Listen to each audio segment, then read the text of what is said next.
tear gas first started down the commons, then the guard moved up on both sides of Taylor Hall and forced the kids off the commons. Then one group, I don't know how many there were, 50 maybe, perhaps more, perhaps less, moved down to the practice football field. After you feed them, then what will we do? Will you ask them to leave? They've got grievances, they've got demands. The demands on both sides. We have to talk. And then there were a whole lot of kids around them. A few kids were throwing sticks and stones, but that was only a handful, not more than 10, 15. And then the guard shot some tear gas up on the hill to disperse the crowd, and the kids picked it up and threw it back. I will make a perimeter, a circle, right out in here. From the right, you move out. You've got a big circle around here. You don't talk during a state of emergency, Mike. You know that. Come on. I'm sorry, but We'll talk as soon as we get this settled down. People shot on this campus. This is a citizen. Who wants people All shot? right, but they're sitting quietly. Okay, will you ask them to leave? This area immediately. Leave this area immediately. And all of a sudden I heard the shooting.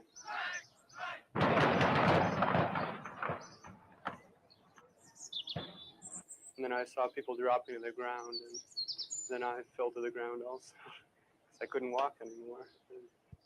What the investigators have to determine then is whether indeed there was a sniper and whether the guard was justified in firing its weapons, or whether, as some people here believe, the guard, under the pressure of a rock-throwing attack, panicked and fired its weapons indiscriminately, killing 4 people. Ike Pappas, CBS News, at Kent, Ohio.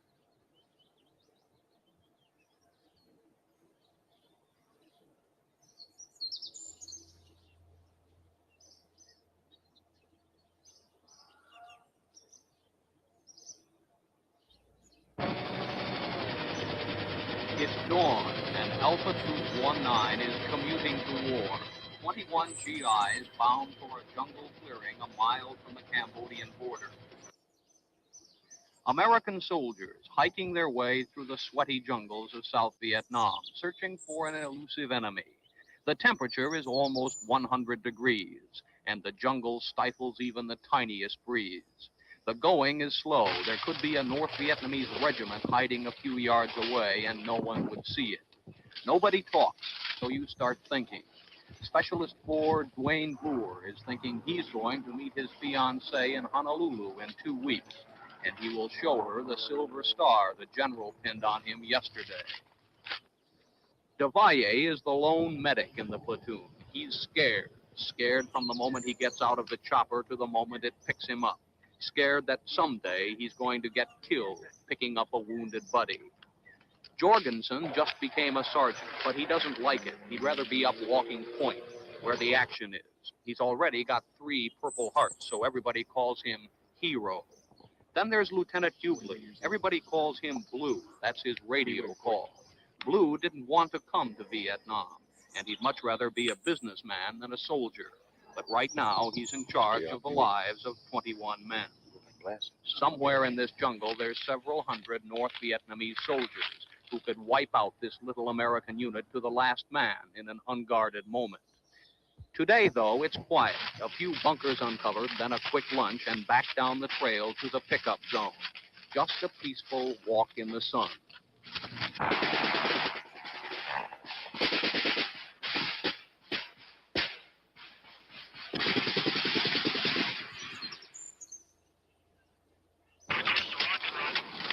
Okay. Okay, would you roll in a 270 from the smoke, approximately 100 meters away from it. I'll adjust you from there. All right, what's one then? All right, give me some cover.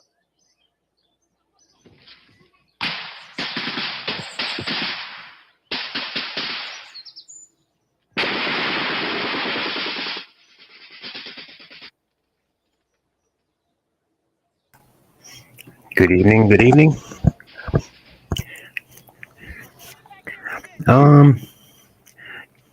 Great to see you there, Breakfast Gun. If you can hear me okay, please let me know. I'm not really being too loud.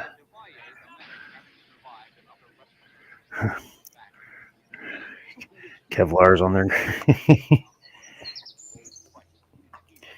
Oh, man. Those Hasbro guns. So we're gonna go in the happy part of the world. Very cool. So I haven't done one of these in quite a while. I was going through each year.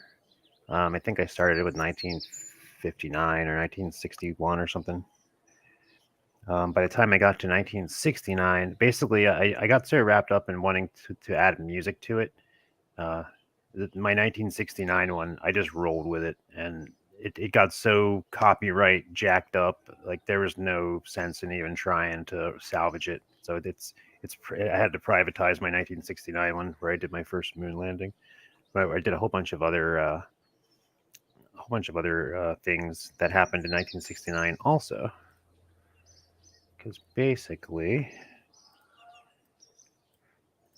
if I go off of one of these, like, so, but at this point, I'm not going to do year by year anymore. I mean, at this point, I'm just doing it just to mess around. But I get so wrapped up in, like, okay, 1 year. So I'm just going to say the 1970s. But I do have to say, Spaceflight, if I am going to kind of go year by year. Because I know that there were still moon landings going on. Let's see, we had a Venus probe, the Lunocod, and yeah, and I'm not gonna try to put too much crazy effort because Kerbal 2 is out. I'm not buying it yet. I don't want to buy it. It's all buggy. I just want to play this and have fun. Plus, this still has like robotics in it. So now I'm kind of on a race. Just want to see how far maybe I can get to building the International Space Station. On the old Kerbal games. But yeah, so I forgot about this. Yeah, we had, what year was this? Oh, dude, 1970.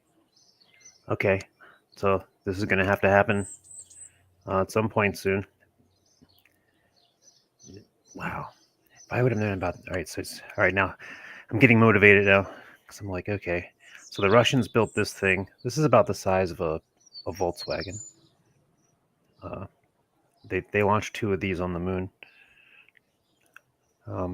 Actually, the guy who designed the game Ultima in the 1980s, I guess the 1990s, 92, I guess, when the Soviet Union fell, he bought one of these from the Russian government. It's on the moon still, and he owns it, and he's declared that since the space treaty, no nation can claim land on an extraterrestrial body, but he is not a nation. And so he has this, and he also bought the Venera, I think the Venera 25 probe, which is sitting on the moon. So he has claimed the moon. So we'll see what happens with that guy's descendants. But yeah, these are Soviet lunar rovers that they landed in the 70s. They puttered around for, I think, a couple hours. So that'll be fun to make. But you know what? Just so I'm not yapping, I'm just gonna get, I'm just gonna do a moon landing right now, or not moon. I'm just get a launch, just so I'm not sitting here, because I'm gonna get into the habit of yapping and not doing anything, and then I'll figure it out once my guys are on the way to the moon. Although, let me make sure I don't have people in space already right now. So here's my. So we already got some satellites orbiting the moon. All right, I don't think we have anybody. I don't want anyone stranded in space. Okay, it looks like we're good.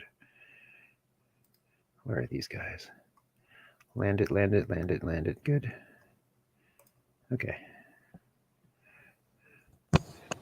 All right, so the first thing, let me just get a thing going, and then I'll think about going, because maybe when they're on their way to the moon.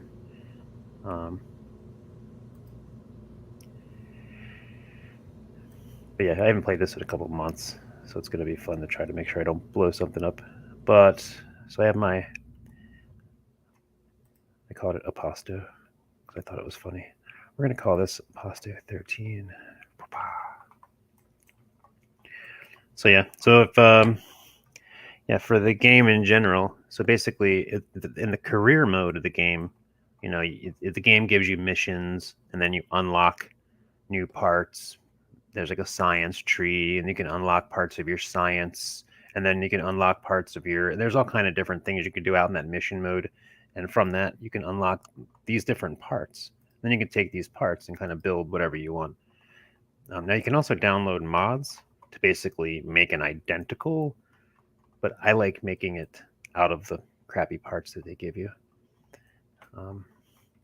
So I don't really remember if there's anything wrong with this arrangement that I have here. I'm gonna hope there's not. We're just gonna launch this thing just to get it up there.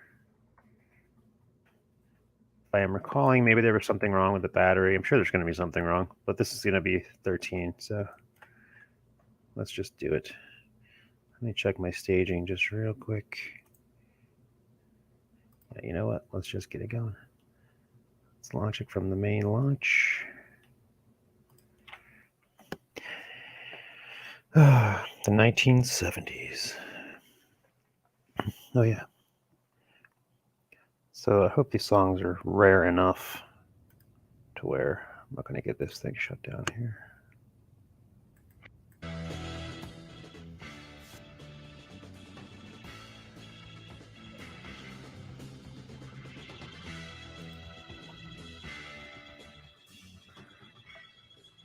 Whoops, let's get back to it there. All right, so here's our big guy. Very big rocket. Oh, we can't have that. We have to change our guys here. That's way too out still. All right, I gotta go back. Gotta switch. Let's return to this. Wait, what are we doing here? Bird flight to vehicle assembly. I forgot. I have to specifically place my Kerbals. Make sure I got the right ones on there.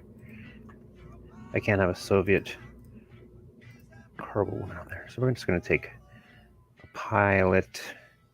Who do we got? Who we got available? We're going to take Jim. Mostly pilots here. Who was on a pilot 13? It was Jim Lovell, Jack Swigert, and I'm drawing a blank. Fred Hayes. So Frank will do. We'll just go with let's go with Dave. Why not? All right, so now we got those guys. And again, I kind of want to double check our stack, but I think we'll be fine. Once again, we got. I kind of want to launch a smaller one first, but this is just like okay, boom. But nah, we're just gonna go trial by fire. Maybe I'll try to do a launch completely from inside the capsule using nothing but the nav ball. That'll be new.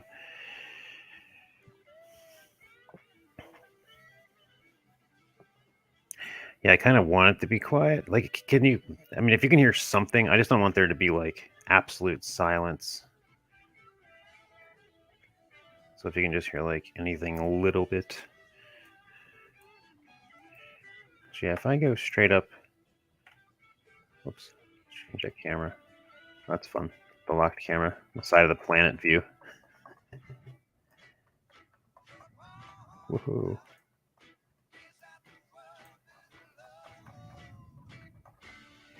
Let's go back.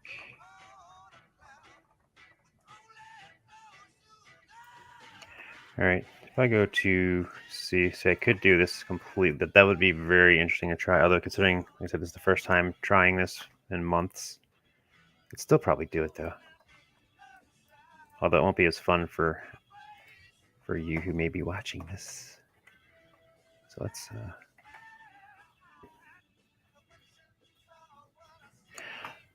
Oh, you know what else I wanted to do?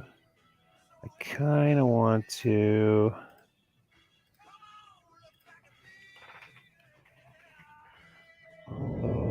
Last time I did a moon landing live on a stream, it was Apollo 12, and I overlaid the 13 launch. Overlaid the actual, the real life, the real life thing over it. Because there are people that have actually taken the sound from all these missions and put them all together. Interesting. There's a very small one for a launch of Apollo 13. We're now approaching the T-minus 1 minute mark. T-minus 1 minute. T-minus 1 minute. And counting. More buffeting today Now, because in of the the low final cloud minute cover. of our countdown. We get quite a shaking here. That's not 30-second super mark. loud. Cloud cover. Up and down, you're right. In fact, See, that's interesting. Well, let's see if the place holds together. we pass the T-minus And yet by this 60-second point, nobody mark, really power cared about these transfer things. takes place. Like, yeah, another First moon stage, guy. second Another stage, guy third launching. stage, and the instrument unit going to internal power. T-minus 37 seconds, and our Check count that continues again. to That's go going well. to go off. We'll be looking for an ignition of those 5 first stage engines at the T-minus 8.9 second mark. We're We've going to make passed the T-minus engines 30, go off T-minus first. 25 seconds and counting. Then it's going to Apollo release. 13 is go. T-minus 20 seconds. T-minus 20 seconds and counting. 17, guidance release. I'm 15, getting nervous. 14, 13, 12, 11, 10, 9, 8. Ignition sequence has started. 6, 5, 4, 3, 1, 0. We have Let's rub it against the we tower. have liftoff at 2:13. Alright, so that's basically skyscraper. And without any kind of, because when I did the first few in this game, I was doing the smallest rockets, which is just made up of the tiniest ones up there. So just as you go on and on, just keep building onto it. All right, I need to get a wrap around at this point. Roger roll. So the planet in this game is not on a 33 or 23 degree axis or whatever. The planet is not in that sort of a tilt. So I can just go straight through the equator, or I can just do an equatorial launch, and it's cool. Don't have to worry about making all kind of weird calculations. Now I'm about to run out of fuel on this stage. You can see over here. And, oops, I don't want that. We're going to drop that. We're going to keep that off. We're still seeing quite well through that haze. Alright, now we're going to tilt over. I had some people will not know why the tilt over happens. Well, because you're trying to make it the big map mode. Here's our arc. And we're going, it's a high, AP is the highest point we're going to get. We're still down here where this little dude is, but still, we're just steadily increasing our speed. And that arc, that's our parabolic trajectory. Eventually that parabolic arc is going to get farther than the curvature of the planet and just go whoop, and we're going to create a circle. Let's check our attitude around here. Everything right on time. Looking good. That means the cutoff of the first stage engine. I want to. Jim Lovell reports the inboard engine has shut down as scheduled. Oh boy, Jim Lovell. Amazing, big boosters already history. Hey. Alright, let's check our. It's due to. Alright, I need to slow this down. This is really going to get out of control in a second. Alright, so right now we're still heading upwards. In the Atlantic, but we're at that point, it was 152. That's really high. It's higher than I kind of. That's when. So at this point, even though I have all that fuel left, we're going to separate. Thousands of gallons of water pour forth there to. Oh man, I don't remember. I already separated now. 13 Houston, trajectory's good, thrust is good. Circularize at our next Activate that engine for when we're going to do it. 70 miles, 78 miles down Execute the node. Alright, so I'm kind of cheating because I should be doing a constant burn, but just just for the. I'm not going to do it this time. Just to play it safe. I'm doing this in maneuver node. So basically, I'm just going to hold off. Now the windows are all. And when this makes it up there, because if you only do a burn at your perfect, or either your apoapsis or at your lowest point, you're saving fuel. So that's pretty much what I'm doing here. Now all of a sudden there are two guys that Well, I don't know why it's not. beautiful It's view taking you so hear us long all to talk about. And it really is warp wonderful view. the node. We're now at an altitude of 63 miles. That boost cover is on there because There we go. the heat builds up on launch to 400, 450 Are we degrees, gonna and start it or also what? scores the windows. Yes, Right, there we go. keep them clean. All right, so this No, should that's complete another our orbit, interesting, maybe our not orbital burn. realize is That brown is what it's going to look like. Green is what we're going currently into doing. orbit with your heads down. So it's sort of like flying through the top of a loop as you go into orbit. And you can see that green expanding out as it's. Is it disturbing? Because again, No, this is you our can come back with it, trajectory of where but, we're heading. It's quite a We're up surprise there to me, floating. having gone into orbit Now, vertically, heads up. our orbit. Now we're Generally, achieving we're in that orbit, orbit. heads on my side. So spinning around the planets. Boom. We are now in orbit. Now we're at a circle.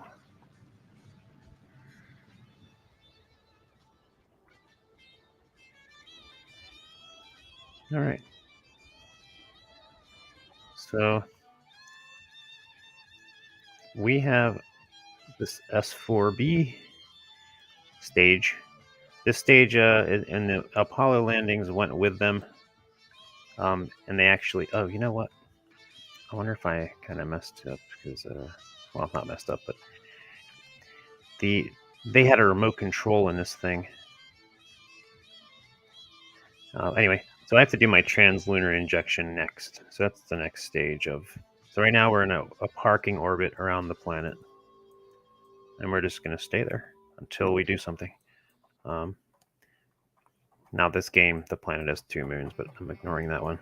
This one looks like ours. So we're in that orbit. So what we're going to do is do a burn in one area, which is going to change our orbit into a highly elliptical, until it's basically bulging out, until it's overlapping with the moon's trajectory. And we'll see what that looks like. Well, actually, I can plot it right here. If I add a maneuver and say, burn that direction. Now, if I'm over here, burning in this direction, the change in my orbit is going to happen over here. Because that's just because we're going so fast relative to anything else that's around. You can be increasing your velocity by hundreds and hundreds of miles, and you wouldn't really be able to tell, except for the fact that you're going to be going somewhere else. But yeah, I mean, I'm doing this most unmathematically here, just by gauging it. But yeah, at some point, so yeah. Where that bulge, where our orbit bulges, it's going to hit the moon. Now the moon has its own gravitational pull. So that means once I get close to it, you can see where my thing hits the moon's gravitational pull. Now if I hit it just right, it's going to kind of pull me in and slow me down. And that's why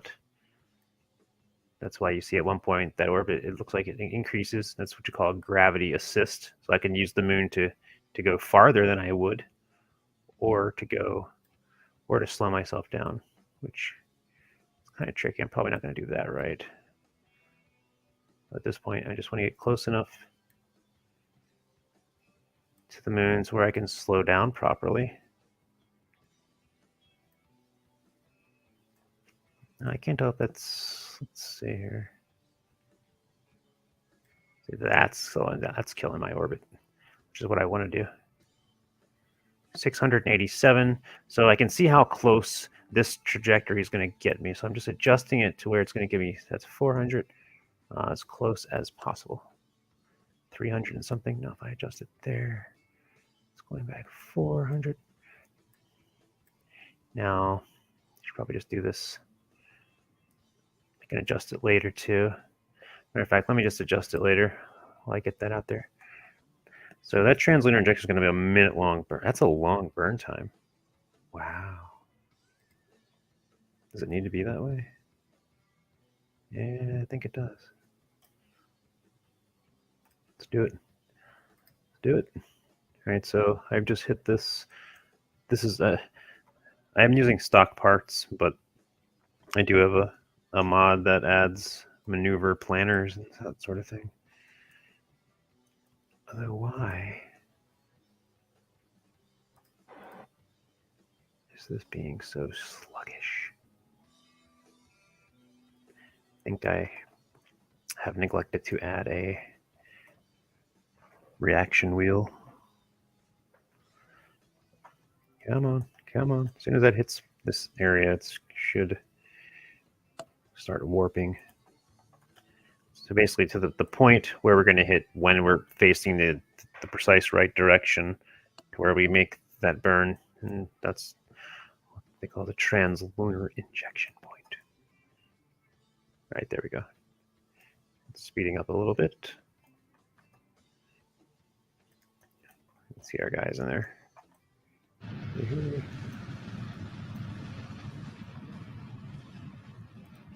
All right, so that burn is going to be a bit. In real life, I think that burns like 4 minutes or something.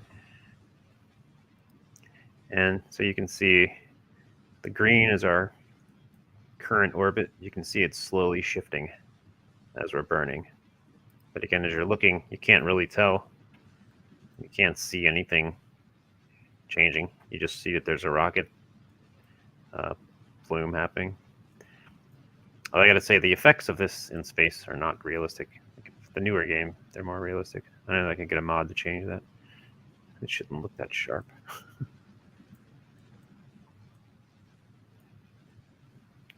All right. So we are now leaving Earth orbit at some point. We're entering Moon. Oh no, not there yet. But you can see now we're getting there.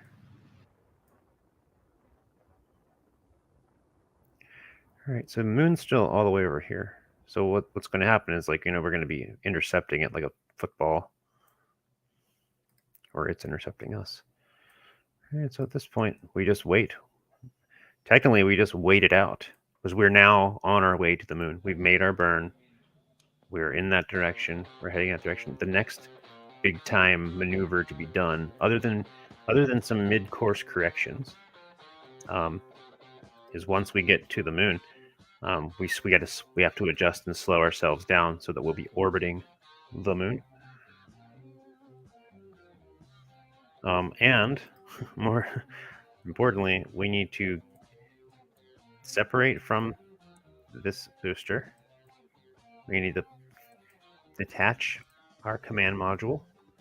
We need to flip it around, and we need to pull out the lunar lander, the lunar excursion module, or the LM, the LEM.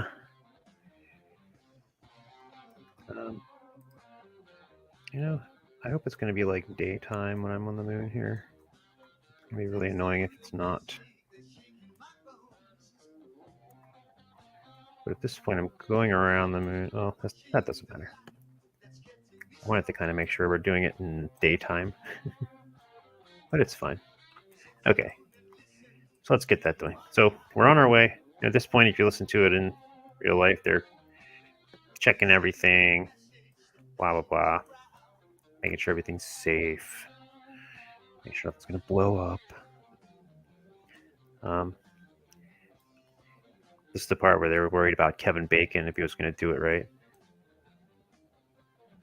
All right, but let me make sure we're facing in a... Oh, there's the Moon all the way over there. So yeah, we're at this point, we're drifting. There's nothing in space to stop us. We're just heading there. That's it. So first thing we need to do is separate from this thing. You know what? I wonder if I can find the audio. You know what? I wonder if I can find the audio. What is that? Let's see.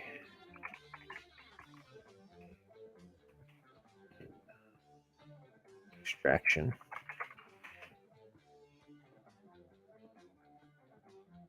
Aquarius. That's what it was called.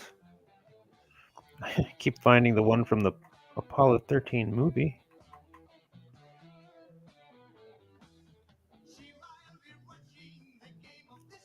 I don't know if this is real. Nah, it's probably from the movie. Oh well, whatever.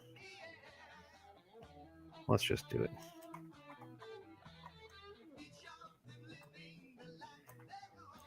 Okay, so in here somewhere is the LEM separator. I'm not going to trust this staging. Well, I guess maybe I will. Well, no. First we have to separate the command module from the LEM itself. That should do it. Boom. All right. Now RCS ourselves outward a little bit, ever so slowly. Alrighty. Now we're going to have to stop once we get the engine bell clear of that opening.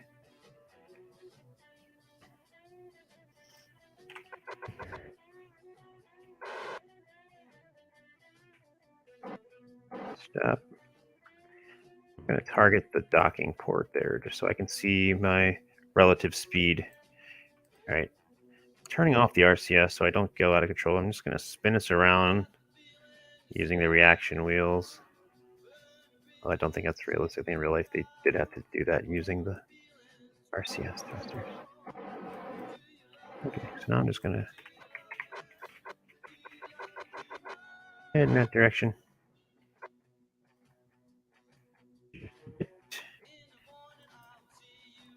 Oh, now we can extend our antennae.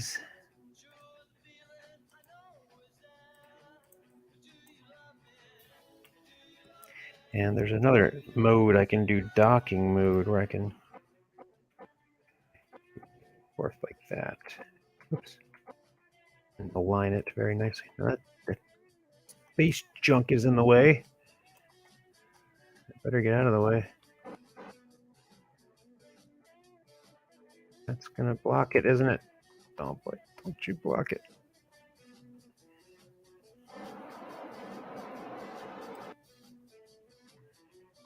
Right, where'd the space junk go? I'm really worried it's kind of like locked in the middle. It's gonna blow us up. Where did it clip through? Can't tell. That's it right there. All right, well, we're connected. So now we're going to extract the LEM. Where's the LEM separator? This is why I wanted to do this in the daytime side. Oh man, come on. Are we totally in the dark right now? That sucks.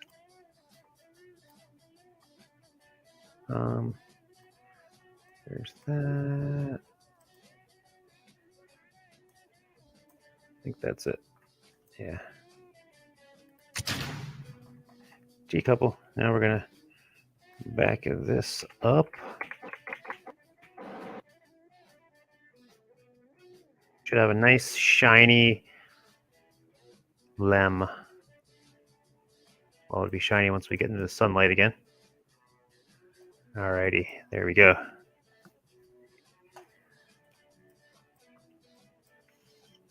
All right, and now we can, oops, what am I doing?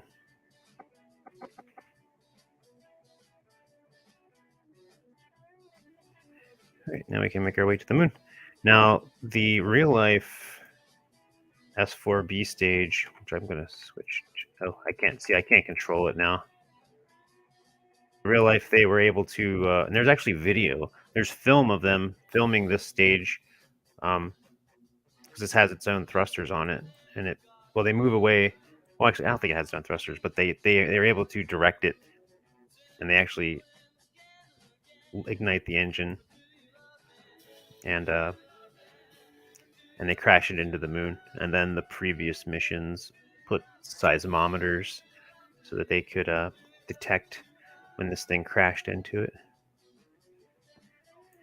Actually, reminds me of modern day. Supposedly, Chinese just I think they just crashed a booster into the moon from their Chang'e 5, but they're denying it.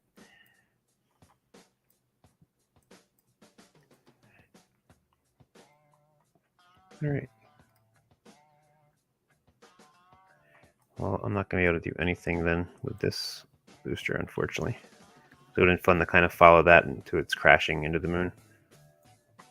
Although it's going to get close. If I would have thought about it, I would have actually made it to where... Oh yeah, we still got to do some mid-course corrections. We're not done yet. So we are heading to where the green is where we're going to be going. Right here. It's going to put us within 325... I'm going to say miles, whatever the Kerbal version is of the moon's surface. You know what? We can just start there, and just for the sake of time, because yeah, I really love like kind of savoring this kind of stuff. But let's just fast forward through this. Goodbye, S4B. Here we go to the moon. Oh, back in the sunlight again. Good. I have coffee left over there.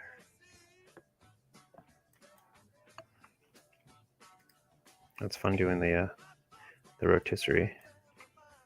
That's what they did when the sun was always hitting them from one side, so to make sure it didn't get too hot on one side or the other. They always shook it.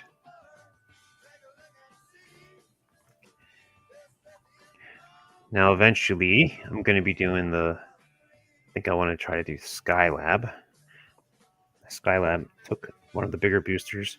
Instead of using it for fuel, they put a lab in it.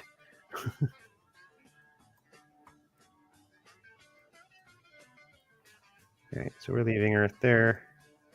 Oopsie. Heading to the moon over there. Let's fast forward it. And you can see over there the moon we will be intercepting with. I'm kind of anxious to do some more Venus missions. I know when I just did the 1969 one, I did a Venera one. I know there's another Venera one. And some of the Venera ones, I mean, it's the 70s for sure. When they successfully landed, the Russians successfully landed something on Venus. And after that, everybody went Mars crazy. Right, so we're heading in there, and then we're going to be... Right, so there's the moon coming up. Let's fast forward. Let's see what that looks like through the window. Hey, buddy. Oh, I keep doing that.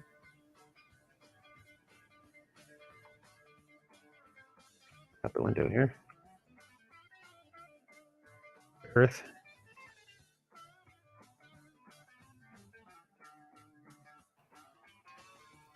Where's the moon?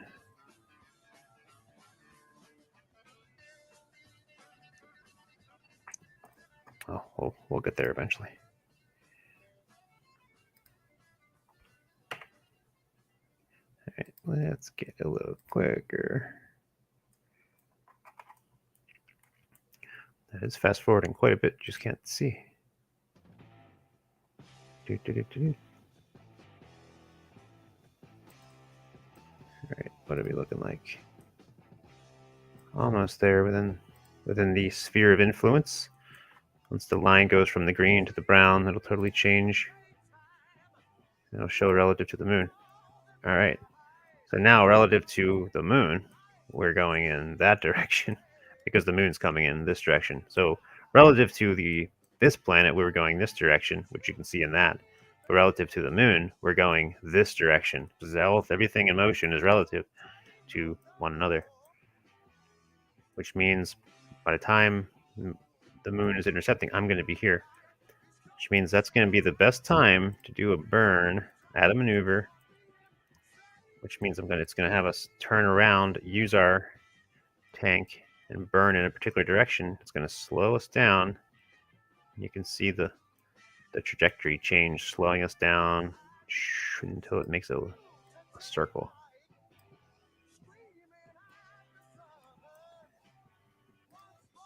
Eight-second burn, not bad.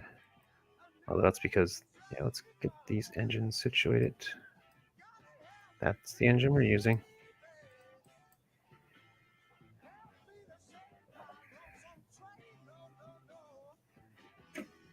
And we're just going to execute that node. Are we ready?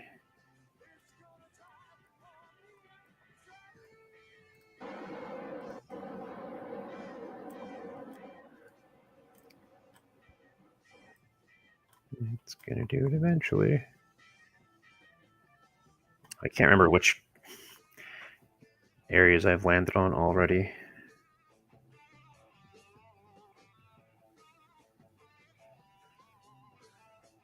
Whoa.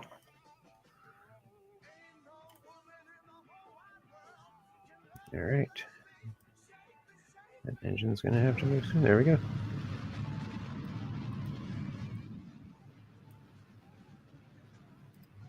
And now you can see our trajectory changes into a nice circular orbit.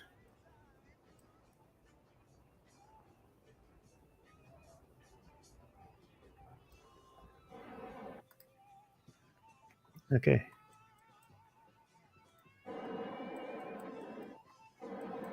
We are orbiting the moon.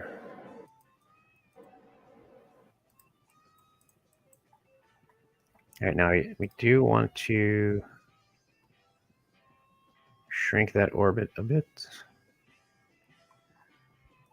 Now, I actually want to have us land. Where did we land last time? I think we landed in that crater. I want to land right on the edge here or something. Let's try for that. The other thing is this moon in this game is not tidally locked, which means it does spin around. Kind of a pain.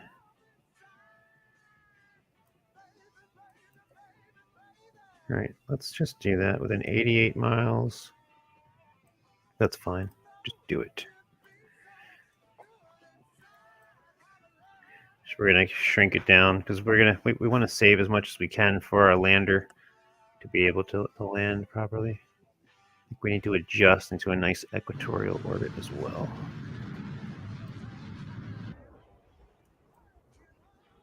We got that burn, and the other burn is going to be on the other side of the planet.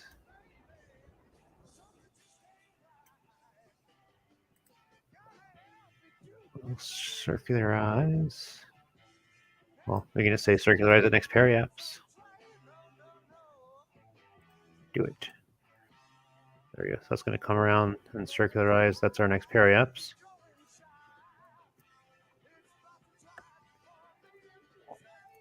Yeah, we have plenty of fuel. Famous last words. Come on. Take your time.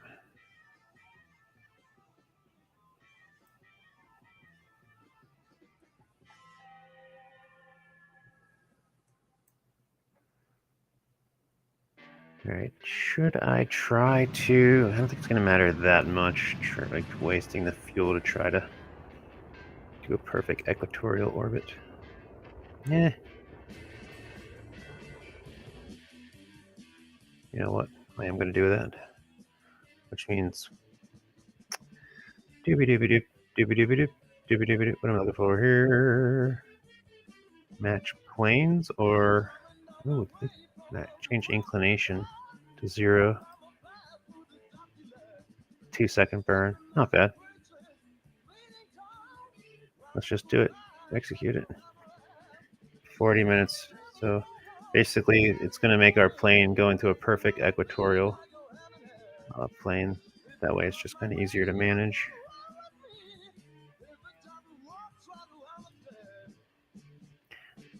Especially when we have to rendezvous back up there. So that's going fast.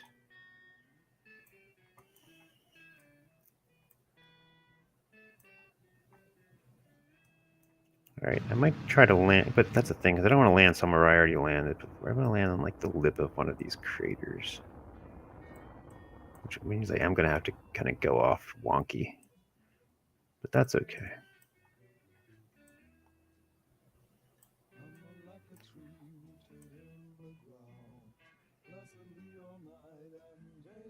Maybe that's good. We don't want to go too far from the equator. Okay.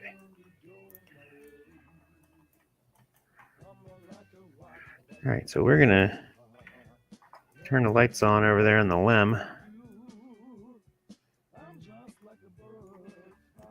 And we need to transfer our crew. So who's staying over here? Jim and Frank, I'm gonna say. They're gonna go. Transfer over to there. Transfer Frank over to there. All right, so they're both now. Oops, he's in there by himself now. I like the old LEM better. There's another module the game had. Like they added this one that looks realer, but I don't like it. The old one, like one guy stood in the spot and the other one had to stand in the back, and it was more realistic. All right, so now they're there. They've transferred over into the lander. We're about the third guy, the pilot is going to stay in the command portion. I'm going to fast forward it to where we're in some light.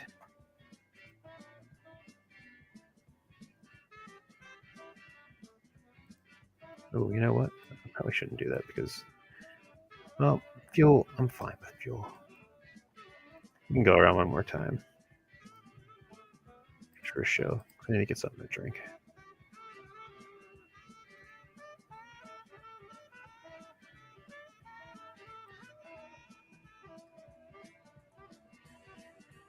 All right, and we're going to want to extend legs. All right, now at some point we will separate that, and we'll say goodbye to each other.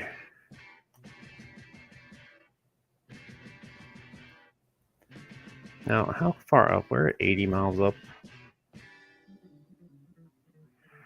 Now I'm thinking, how far up were they actually when they did this? Although I'm just going to leave it like this.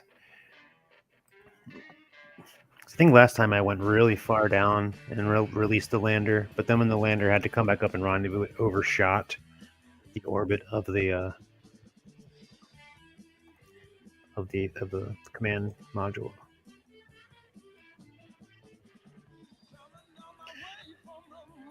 This music's sounding more and more close to.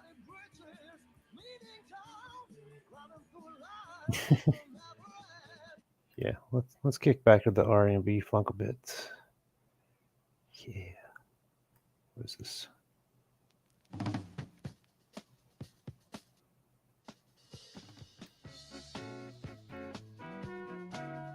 I mean, I'm not a big 70s aficionado.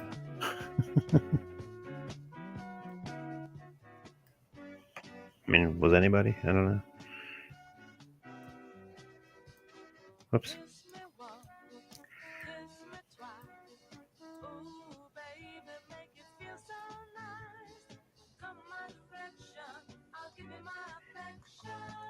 All right. I'm going to AFK for a second.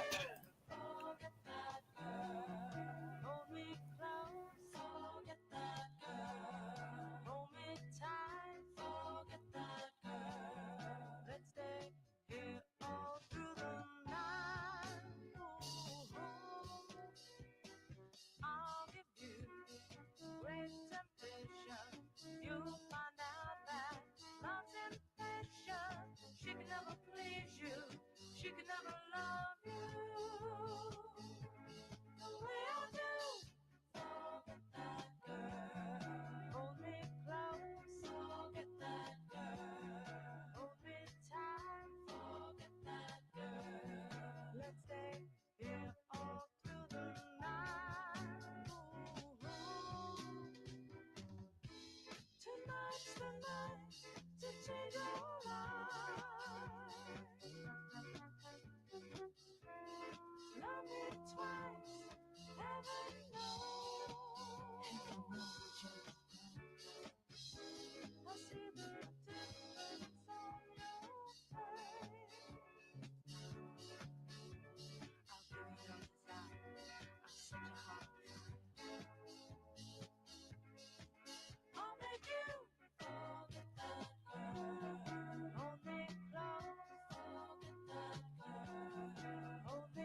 Yowza. Man, this is some grooving music. The Continental 4. I don't know if I can deal with this. I guess it's fine. Better than country music. Oh, this isn't necessarily... Yeah, I can't deal with this. What else do we got? It's like... I can't just do silently. I'd rather risk something... Favorite grooves of the 70s. Japanese 70s music. See, now we're getting 1975, and I'm like, well, they weren't landing people on the moon in 1975. It's going to kill my immersion. All right, let me just make sure there's no... All right, this sounds cool. All right, so I'm trying to do this quick. So let me just shut up and get this done. The last time I tried to do it quick, it took like 4 hours. This is the longest messing around I've done at this point. Well, I gotta get this coffee. Pardon me. Okay. Alrighty. So we need to decide a landing spot. Astronauts. Landing spot. It's going to be that crater there. To keep it simple, we're going to try to do the lip of one of these. Like, I'm going to do the edge. One of the edges, yeah. So we could do it here, but we're going to...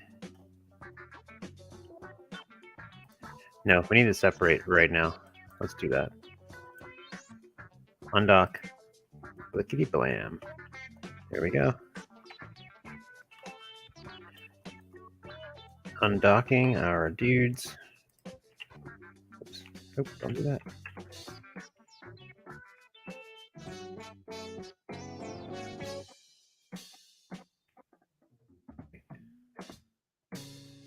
Antenna transmitted.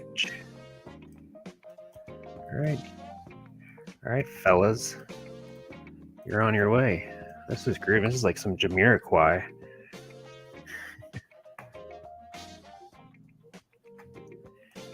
All right, see you later. See you later, buddy boys. If I switch over to him, see. Oops. Yeah, look, there we are.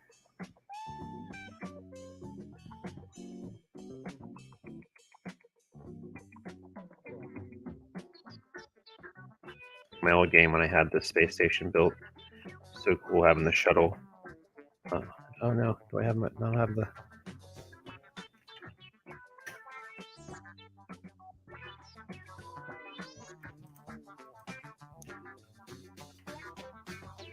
Alright, there's our dude over there. Alright, enough of this.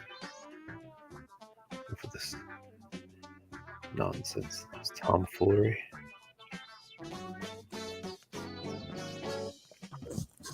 This tinfoil contraption.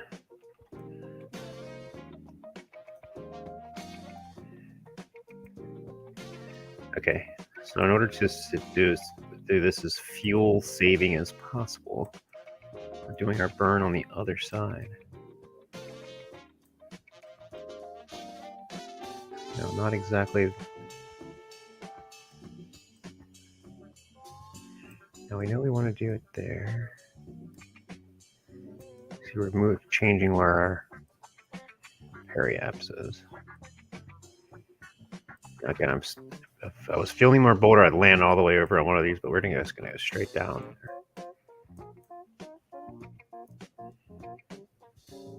Matter of fact, let's just go all the way, man. Boom. That's going to take us all the way down to 7 miles up.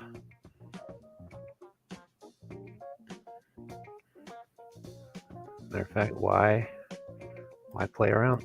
Keep going. All right, see right there. That's taking us straight into the ground. So we're going to go a little bit up like that. There we go. Make sure we're not going to hit any wall. Looks like we are, but that's... See, but we do want to veer off. So I do think we want to switch it up just a bit. Go off to... do I want to play around like that? No, let's just land right on the... right near the crater wall.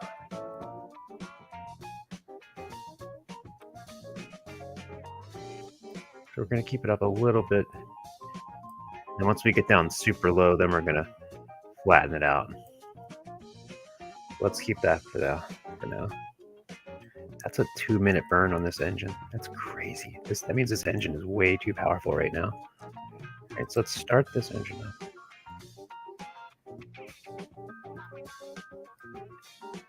Activate that. Execute the node. Boom. That means, stupid. Let me get to the other side of the moon when our maneuver is set to go. Oops, there they go. And then that's it. We're heading down to the ground.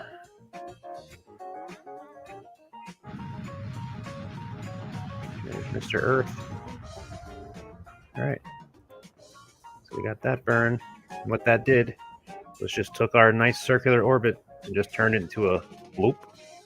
Where now instead of a circle, it's dipping down, and it is hopefully not going to hit the lip of that crater. So by the time we get here, then we're going to do another burn, which is going to basically put us completely perpendicular to our current horizontal velocity there. But we still have some time.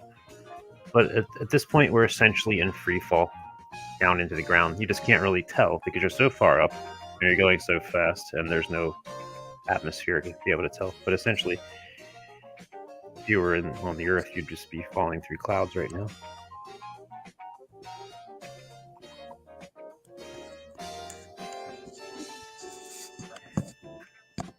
And while that's happening, let's make sure I'm not going to actually... There you can see where our orbit's now turned into. It's going to hit right down there. Boom.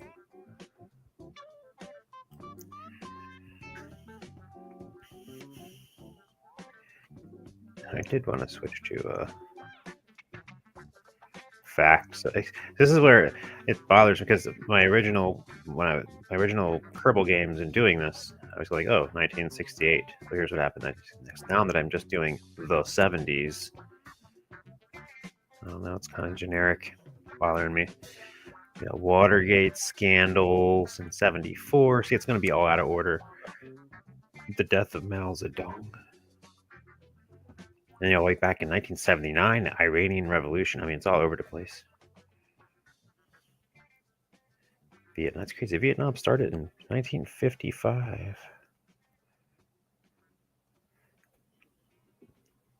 Well, I guess one could argue it was part of the Cold War.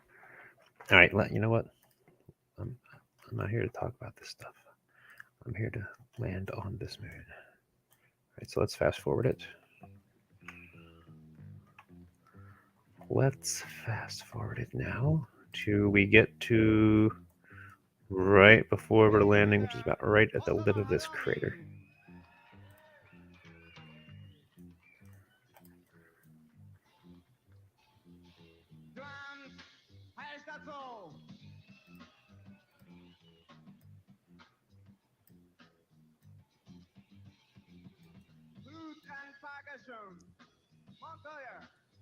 This maneuver, boom.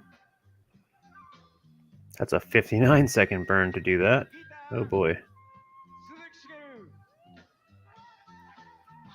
that correct? So when I get there, maneuver is going to go shoot, and it's going to shrink our stuff all the way down to a tiny, tiny arc, to not even an arc, but a line going straight down to the ground. Yep, that is.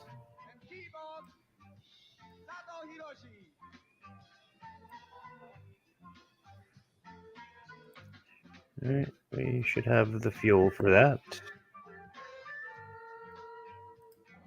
Alright.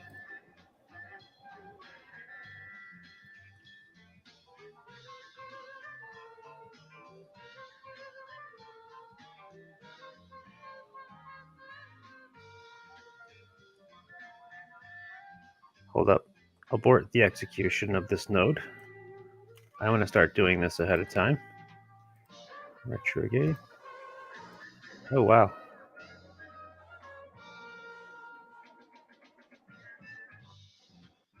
You know what? Let me not mess around. Just do it. I don't know if that's going to be quick enough or I'm going to crash. Well, we'll find out. You know what? Why don't I just save it and stop messing around?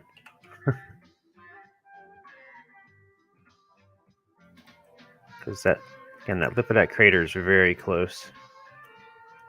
So we're cutting it real close here. All right, we haven't crashed yet. I think we're in the crater. Okay, good. So that should be slowing us down to the point of stopping us.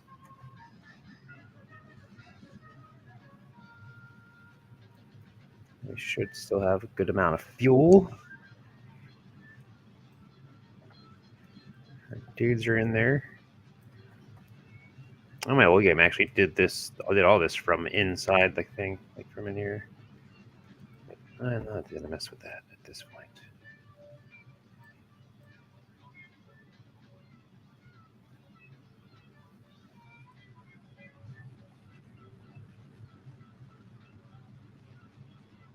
All right,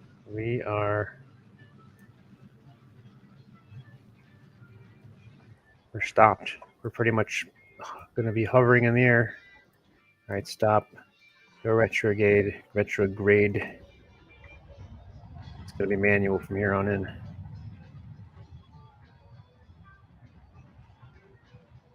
Oh boy, we are really cutting it on that fuel.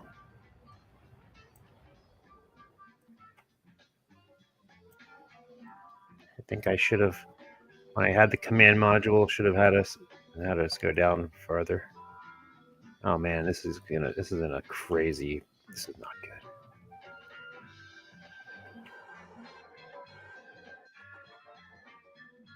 It's on a crazy tilt.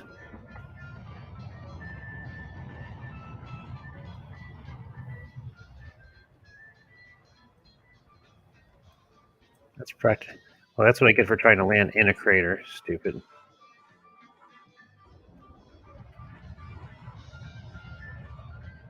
If we can. Nah, we're gonna. Because I have to do that, I really gotta.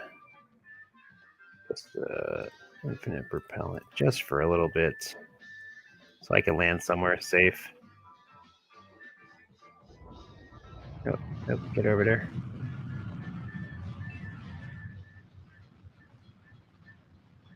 It's definitely not in the protocol.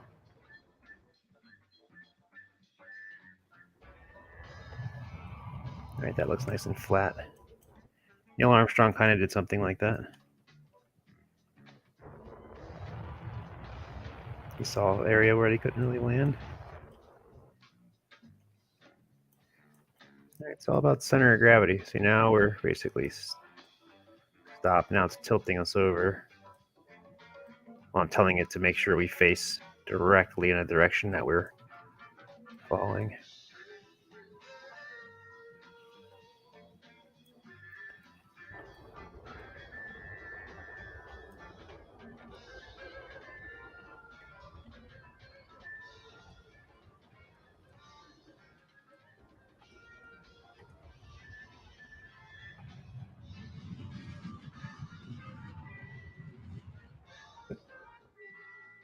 This is what we have a navigator and stuff for.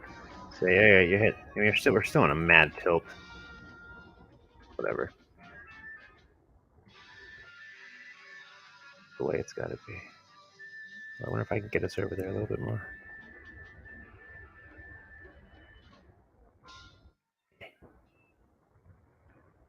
Whoa. Oh, shoot. That was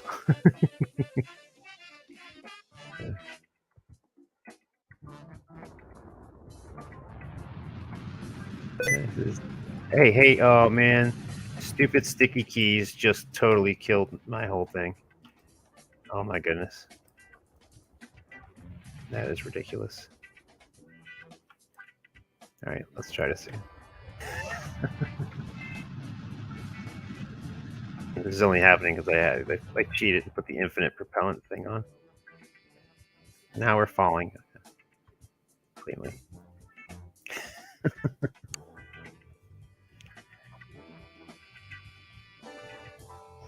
And as we're falling, you can see the surface speed is increasing because gravity.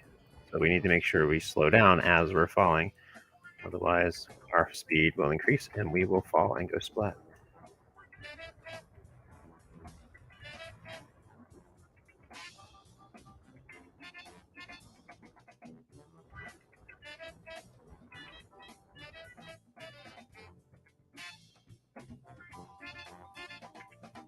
Still on a mad tilt, but we are landed. Okay.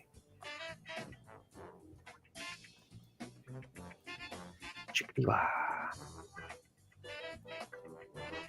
Alright, let's do an EVA. One small step. Get our ladder out there.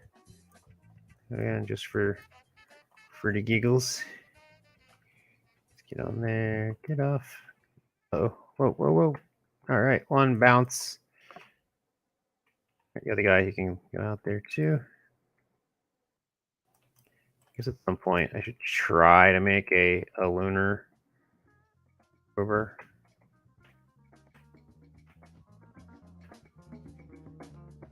In my old game I made one, but I had a bunch of cheats where you could resize everything. It made it really easy. Just make a really tiny thing that they could fit on and pin it underneath of this thing and drop it off and let them ride around on it. This little four-wheeled doohickey. It was fun. Alrighty. We got some moon dudes.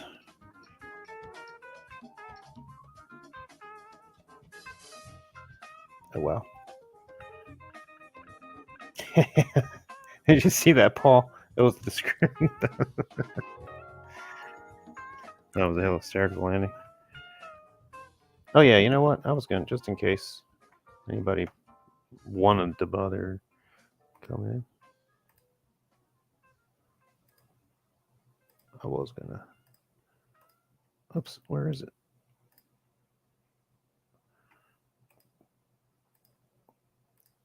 Oh, gee.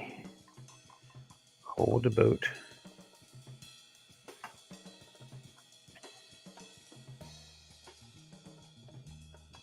What am I doing here? I gotta go to... I really wish that didn't do that. It's very annoying. But yeah. And yeah, I'm gonna pin that. And yeah, if anybody wants to come and talk about anything, not space stuff, whatever, necessarily anything, it's all good. I'll turn off that wacky 70s music. This is loud. It gets so loud. It's down as high as it can go.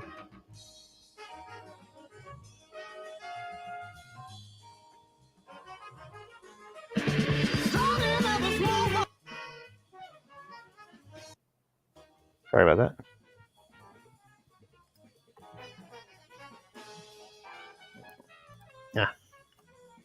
Anywho.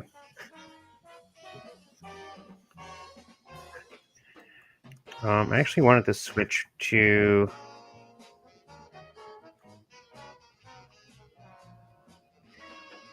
Well, so other stuff happened in the 7th. So I want to design Skylab. But Skylab launched... when did Skylab launch? I think 72 or 73. Although I'll do that later. As far as today, because I don't want to put too much crazy time into design. It shouldn't have to put too much time into designing something that works. And just making a little makeshift space station. The other big thing in the 1970s, I mean, the space shuttle was like '79 was when they finally got the first space shuttle tested.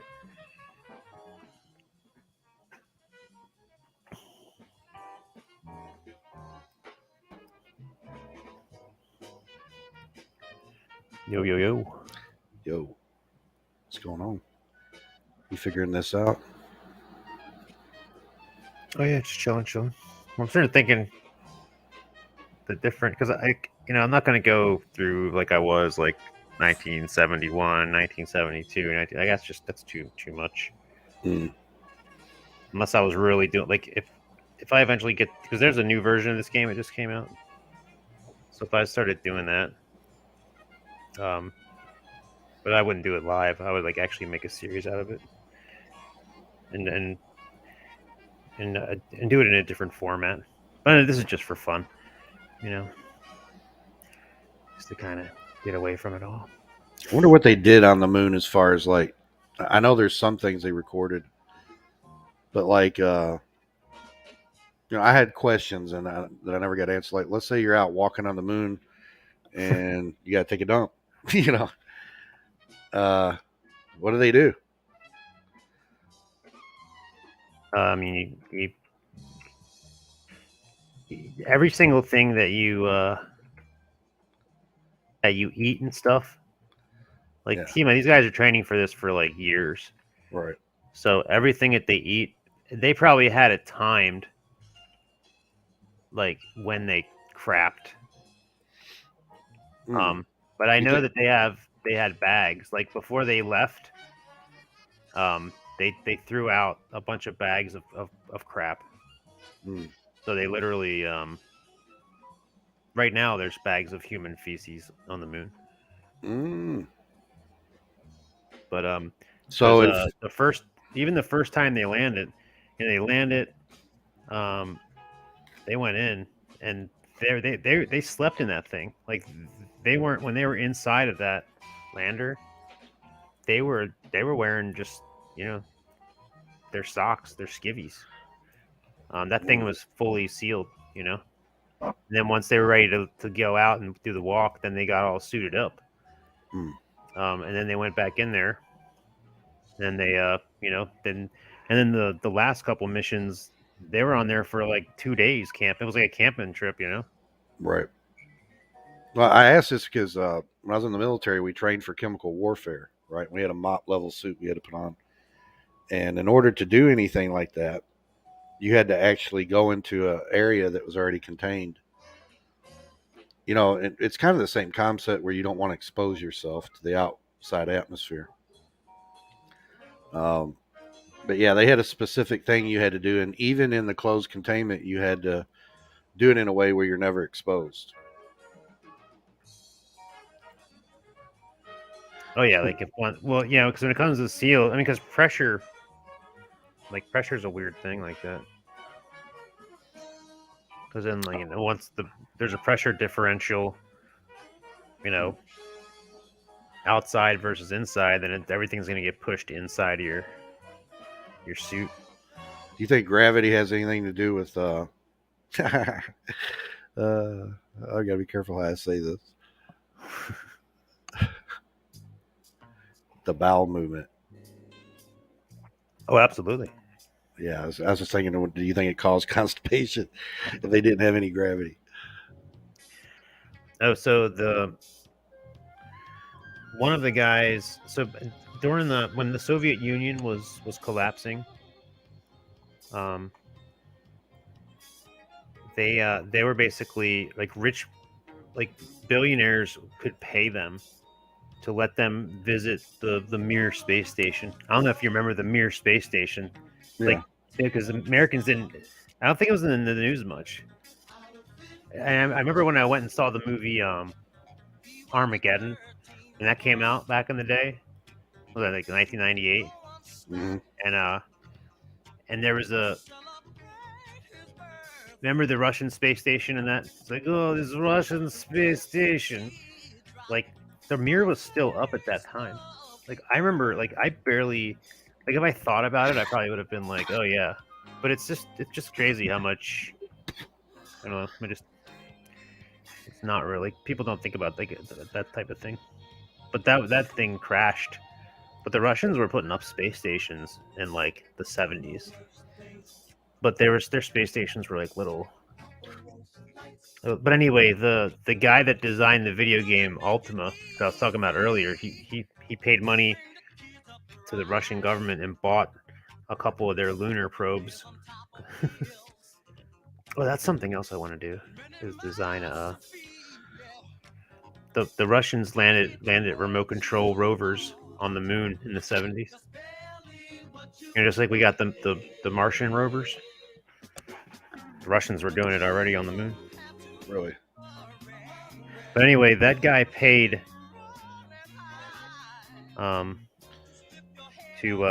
pay the Russians to travel up to the mirror. But anyway, there's a podcast that he was on, and he's sitting there talking about how he's like, basically when he went to go to the bathroom, he says they don't really tell you. He's like, they kind of explain it to you, and you practice and all that stuff. He's like, but they don't really tell you how horrible it is. He's like, you never hear about it.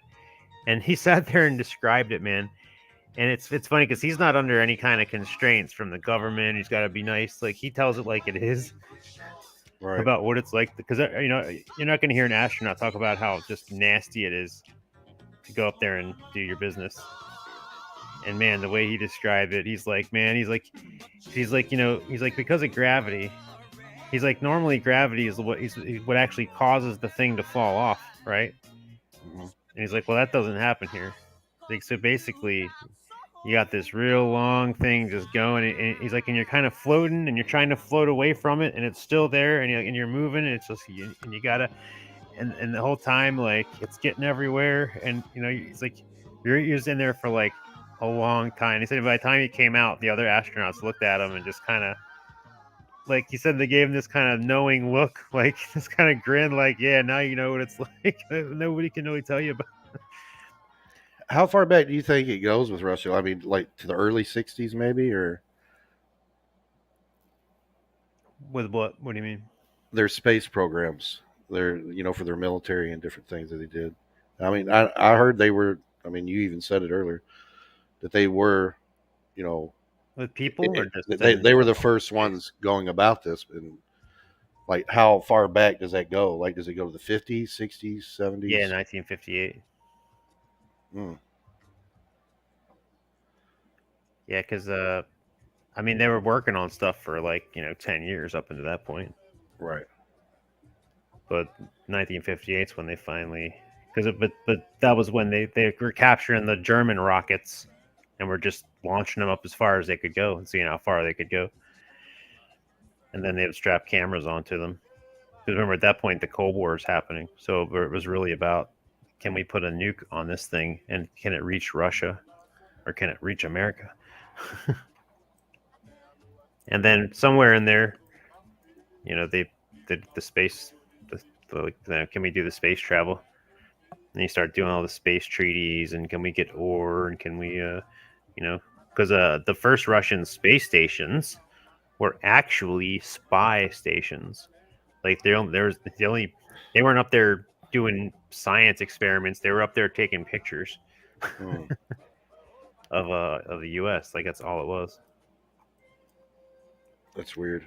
I mean, if you get, the first Russian, so like literally, in the 70s, it's like this, and all it was like a tube, like maybe the size of like an apartment hallway, and there's just one spot where you'd sit there, and there's like a giant, like, really not a giant, but like a telescope, like just pointing down, and you just sit there and they take pictures, and draw pictures or whatever. What was the benefit of that, I wonder, military wise or whatever? Well, I mean, take pictures without, you can't shoot down something in orbit like that. Right. Not at that time anyway. So just like this thing, this ain't in orbit of actually, you know what? I wonder when the first Russian, because I could probably design something that's just like the first Russian. Yeah, look, there's the Soviet lunar, about the size of a Volkswagen. There's two of them up there. So when was their first orbit outside of the Earth's atmosphere? Who, Russia? Yeah. 1960. I mean 1958. Oh.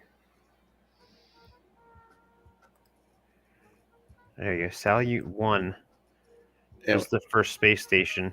There's a photograph of it floating. did it have people in it, or was it just like a satellite type thing? What, the 1958 thing? Yeah. No, that was Sputnik. It's just a metal ball with the antennas on it that was making beeps. Mm. Just enough for if you talk to anybody that was around at the time, they remember it. Mm-hmm. And a lot of people said they saw it, but they actually saw the booster that was with it because the thing was real tiny. I mean, you could hold it in your hand. Well, it was like the size of a beach ball. Mm. Proton K. Ooh, maybe I'll do this. What did it look like? The SOYUZ. So here's the Russian. So in the 60s, because you know the space station that's up there right now looks like, right? Mm. Mm-hmm. Looks like this. Mm. Size of a football field. I mean, it's pretty big. Yeah, it is.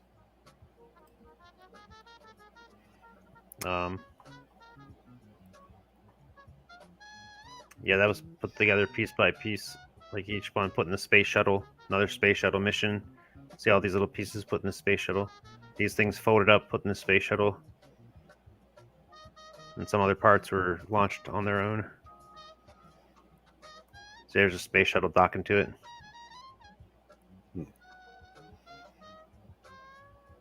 That's one of the more recent ones. That's probably like 2013 or something. Look at that cargo ship back here.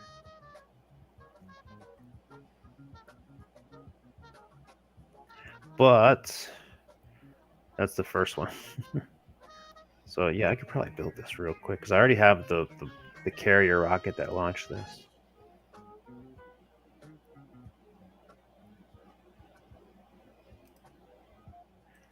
These guys can stay up on the moon for a while.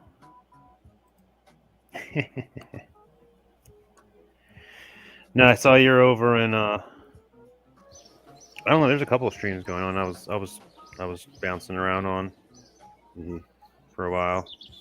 I was at that SFT one for a while. Went in the praises for a little bit, and then got out. Yep. Oh yeah, I really didn't like the the pole. You know what I mean? I didn't either. But they needed a third option. I mean, that's probably I guess that was the point. Right. That's pretty whack.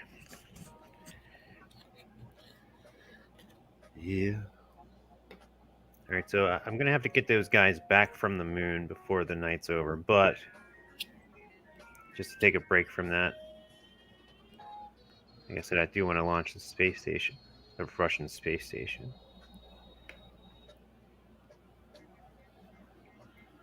He's gonna have to design it. That's okay. That's easy. I'm trying to find my Russian rocket. Vostok or Vashkad? It's Vashkad. No, I've done a Soyuz now. I've designed the Soyuz. Where's my Soyuz? Yes, Soyuz. There we go. I'm going to try to get up and go to Sunday school in the morning. You are? Yeah. Yeah.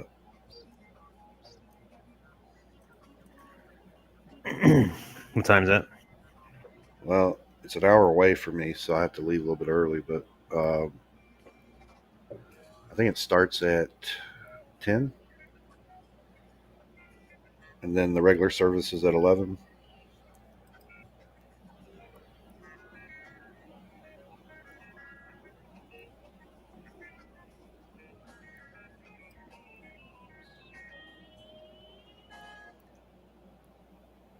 Sunday school, like you teaching it?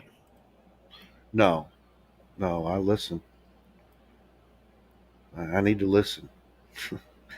Can't teach all the time. Yeah, I got to listen. I mean, isn't that for kids? No, man. It's we have for one, we have like a married couples Sunday school that want to grow in their marriage in Christ. We have a woman's Sunday school. Then they have the children's church, and then they have a men's Sunday school. And I've been going to the marriage because I kind of skipped over all that when I was lost, and I want to make sure I get on board with, like Paul said, if you're married, your obligations to your wife, by commandment of God. So I'm trying to learn what all that is. Make sure I'm doing what the Lord wants. But it's good to fellowship with other people too that have done this, and have taken this serious. And yeah, and I don't know that I've ever really taken that serious before in the way that I should. Maybe to some degree, but that doesn't mean I was going about it the right way.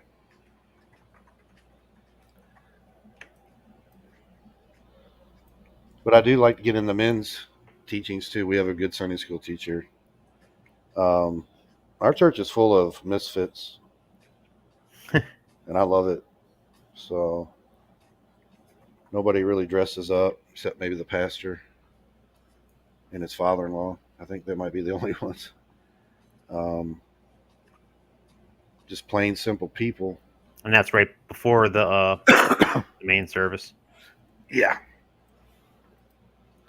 Yeah, they use it. What they do is they'll do Sunday school, and we'll have our teaching, and then we go in the main service, and he gives announcements. Well, first we sing and praise the Lord, and then he gives announcements, and then we do handshaking song, whichever that is that day, to fellowship, and then we sit down and listen to the word. Then a bunch of us come to the altar and get things right after we hear the word, and then sometimes after that they do a dinner or a fellowship, something like that. But it's full. Our pastor is really driven by kids, and he has a children's bus ministry, and he has many things he does. He ministers to those that are. There's a house right next to our church that keeps people that are, needing assistance because maybe some kind of mental instability or something like that. And our church is full of them. We just, anyone that wants to come, we just say, come on. And but yeah, I like my church, man. I wish I could be more involved. I wish I was closer, but I do have things that are close to me here that I get involved with from other churches. But hopefully, he asked my son, because Zach's been doing pretty good, if he would want to start getting together and talking with some young guys about, falling into addiction and different things like that. And the pastor wants to oversee it, but he wants Zach to be involved, so I'm kind of looking forward to that. And he said he wants to do that. Oh yeah, Zach's definitely on board with that. Yeah.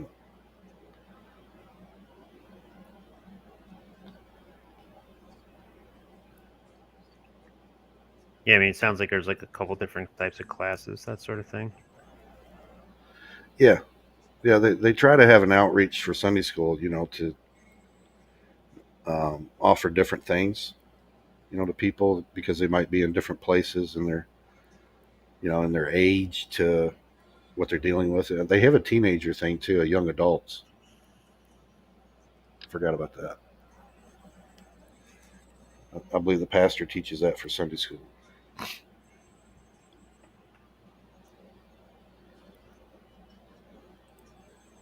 But it's a Holy Spirit filled church, a lot of love.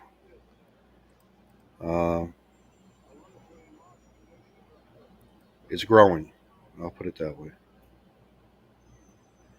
And I'm growing with it.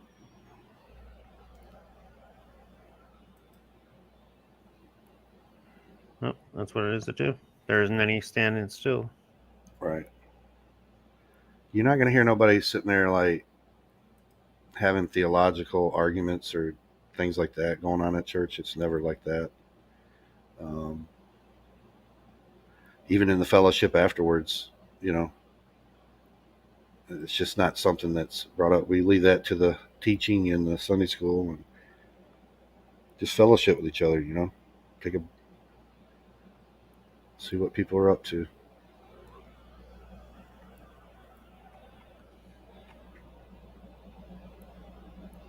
I've never been one for like I don't know, community stuff. Not like I should. Mm-hmm. Well, I think you got to be a community amongst yourself first, and I think that's what we had to work on in our church. And this pastor's been really good with that.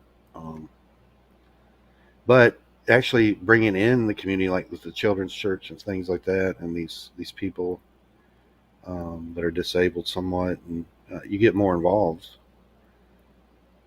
And to be honest, it'll humble you, some of them people, man. There's this one lady that comes in there, and she's very outspoken, and she can't like control herself sometimes. But she'll come up and give you the biggest hug and tell you how much she loves you, and just saying that she's so thankful for Jesus, and you know, and she can't say a whole lot more. She is. I'll tell you this though, she's pretty sharp about the Bible. Right. I was actually surprised how in depth and knowledgeable she is. But yeah. But anyway, it's just a humbling experience for me, you know, when I go in there and I see all this, and no one's really trying to, you know, play the holier than thou role or better than thou or anything like that.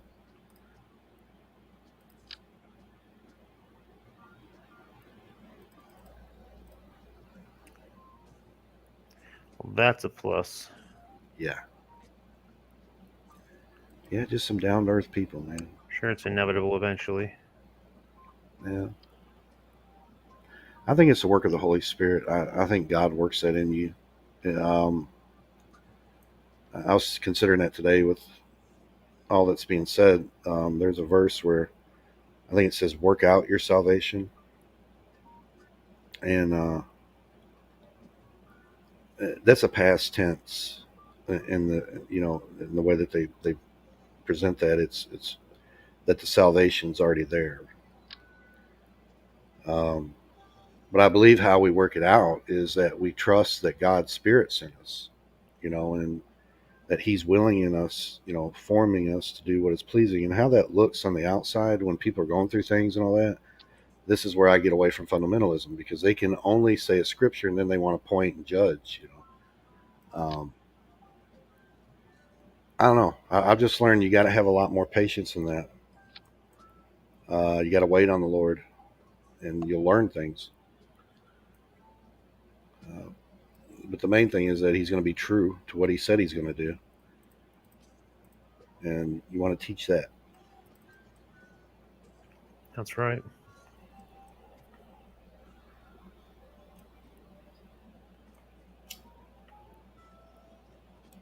I was cringing on watching that debate on both sides, to be honest, on something. Really? Yeah. I do tend to agree way more with free grace than I do lordship, but then I get sickened by some of the takes that they go, you know, the extremes they go to in that about Charles made it clear that he doesn't believe in a belief in vain, like there is no such thing.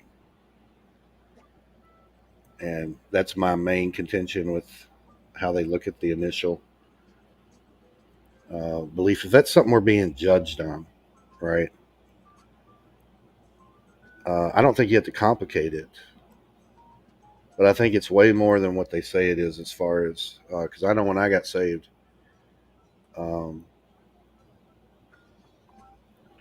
I literally knew that if God didn't save me, there's no way I could be saved. You know, I was kind of in fear. And then when I read the gospel, I totally believed it. And I think you have to go through a trust, you know, and I don't think that they teach that you trust in the Lord. I think they teach that you agree with them.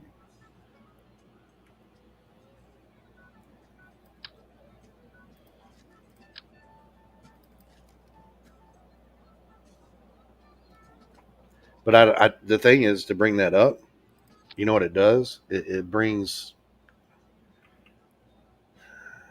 in things that could bring doubt. That's the last thing I'd want to do, you know.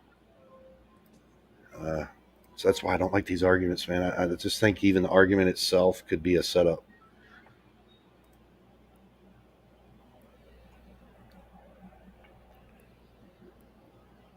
What do you mean? What do you mean a setup? A setup to cause doubt on either side. Like, well, I mean, you got to mean like spiritual. Well, it could be a setup to cause doubt, or it could be a setup to falsely say what it means to believe in Jesus, you know, and then not to even consider that God's Spirit's in you. You know, I think that has to be taught for people to. I don't think you automatically recognize everything in definition. You know, in the beginning, you have to learn and get familiar with the Spirit of God, you know, working in you and recognizing the Spirit of God. And I think that comes through practice, you know. But I do believe teaching that He is there with you and He is willing in you to do what is, you know, to trust Him. If I was going to take all them verses that He wills in you to do what's pleasing, I would say basically what that means is to trust Him. You know? And they say, well, no, you can just, like for 1 second, you could agree with that and then go worship the devil the rest of your life and you're saved.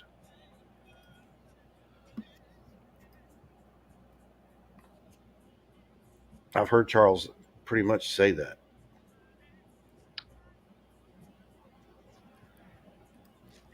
Yeah, well, the distinction that he's making there, you know, is trusting is one. Like having this particular knowledge, which is like, you know, different than having some kind of trust. Yeah. You know what I mean? Which is kind of whack. Seamus was in there and talking about how you have to have works to be saved. And I finally come to the conclusion that Seamus, you know, in the RCC, he's accuser of the brethren, the way he comes in with all this all the time.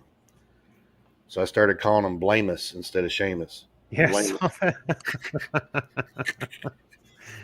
Yeah, what's up, Blamus? Accuser of the brethren. That's funny.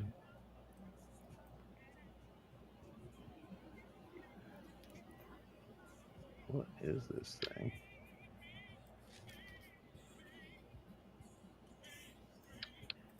Now I'm trying to make this look. I was like, oh, I'm going to make a quick space station. Now I'm like, ooh. Can I make it look good? I mean, really, it should just be this part and just slap some solar panels onto it. And just that's it. Well, the thing is that now I'm thinking, because all right, if I make one, because all the rest of the designs for the next few space stations pretty much use this identical design. So whatever I make at this point is going to have to, I'm going to need to make sure it matches up. Here's someone that built one in Kerbal. See that they put a lot of effort into that.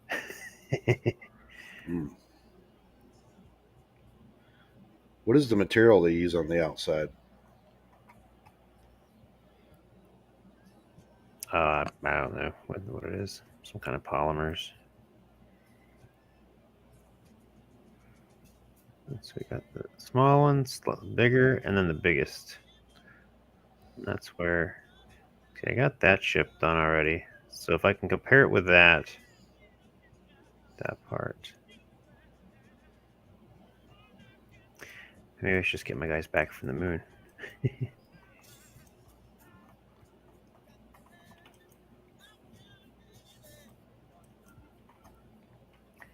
I'm just wondering, like the oxidation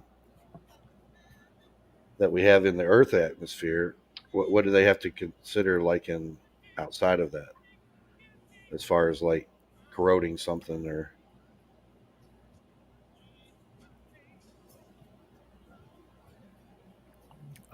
There's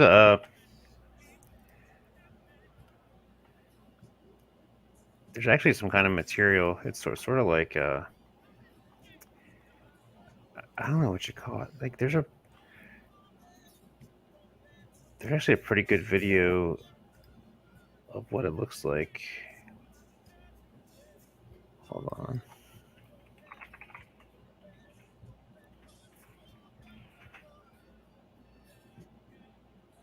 That's gonna show the recent one.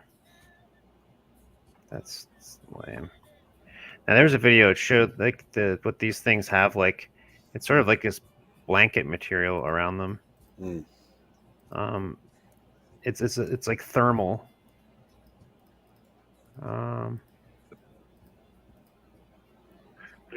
that's not the actual. That's the actual thing. MS-23, the uncrewed SOYUZ. Yeah, that's it.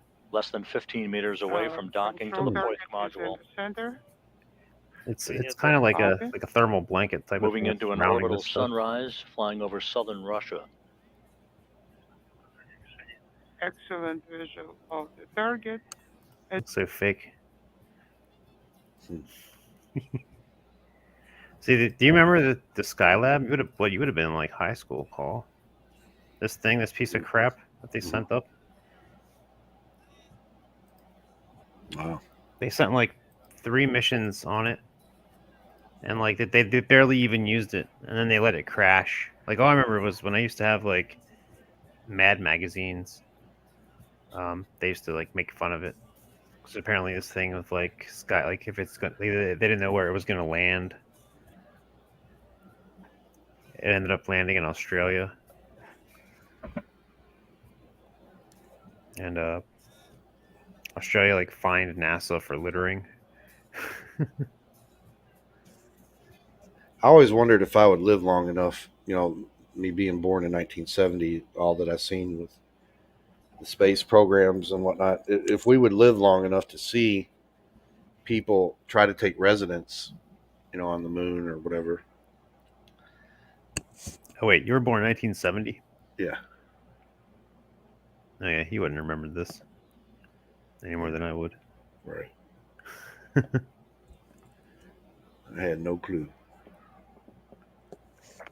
But like I said, I remember reading the Mad magazines from at least 19. Like I was like 7 years old. So I knew about this thing when I was 7 years old, though. But that would have been like 1984 or something. It's just for Mad magazine. Like I knew there was something called Skylab that fell out of the sky, but for all I knew, there were space stations all over the place. When you're a kid, you're just like whatever. Right. They have looked into planets to habitat, right? I mean, the moon being. Didn't they even consider that at one time? What, the moon? Yeah. What do you mean, to live there? Yeah. And they still are. Yeah. They're always doing that.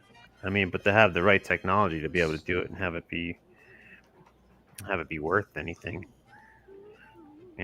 versus the cost.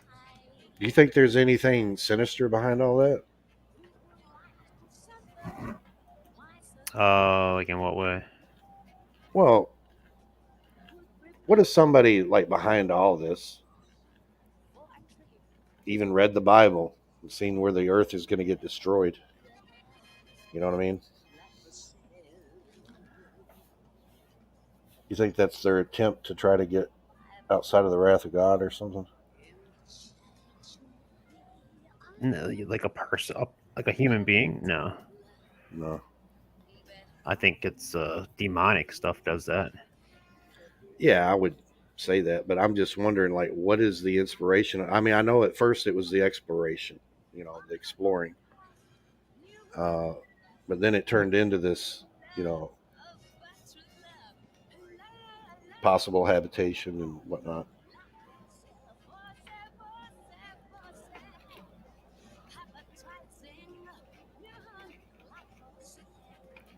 Oh, what the? Well, if you're talking about the moon, Mhm. I mean, there isn't going to be like any habitation there. Isn't going to be to live there. It's going to be to work there. You know. Mhm.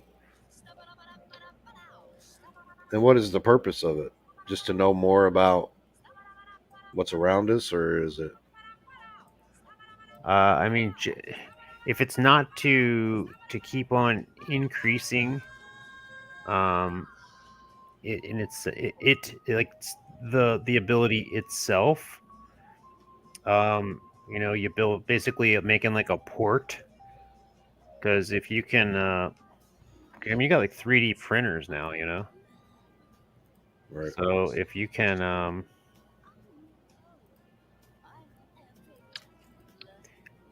get something set up there, and you can take all that stuff that the moon is made of, you can melt it down and basically, you know, put it through like a 3D printer type of thing, and you can basically build. I mean, you can build buildings, build walls, build entire habitat. Mm. Okay. Once you can do that,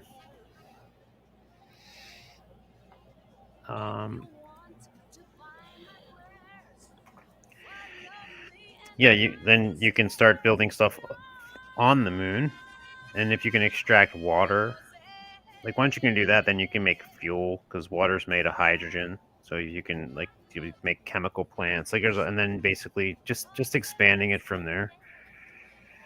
But the ultimate is people thinking they can escape Earth.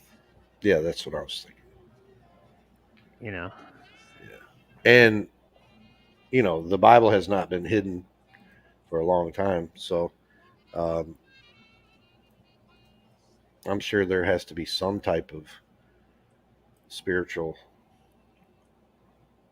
I don't know. I mean, I'm not sure. Still not sure what you mean. I mean, as far as like telling people to go live on Mars, Mm-hmm. I mean, I don't see what the difference between that is versus telling people to go live on the North Pole. You know. Right. Well, like you said, to escape Earth. Yeah, but well, obviously, if there's something that's putting people into a position where they, you know what, this is the only way I'm going to be able to build this space station, starting from this.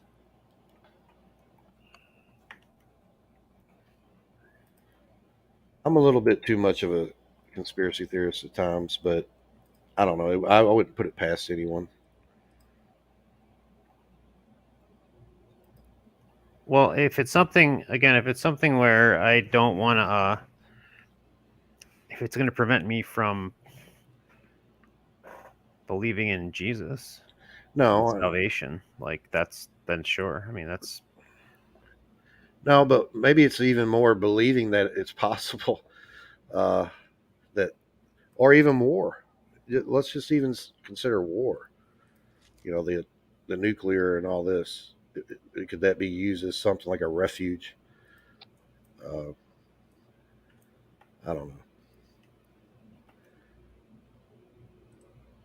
I know we only see the preparatory things now and where it's at now, but what it could turn into, who knows?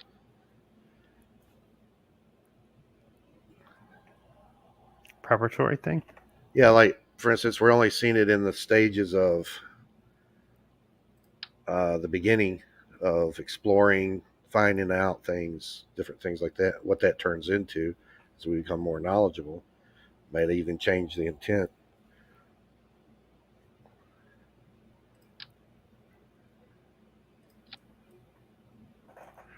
Yeah, but I don't know to what end that would ever like. Yeah, I don't really achieve. It would have to be a conspiracy theory to think that way. Oh, Kevin's checking out a new church. Come on in, Kevin. Nice. Hopefully that works out. God help it. God help you. Amen. New church is always interesting. I've gone into many new churches. It's interesting. The first time, I can remember trying churches.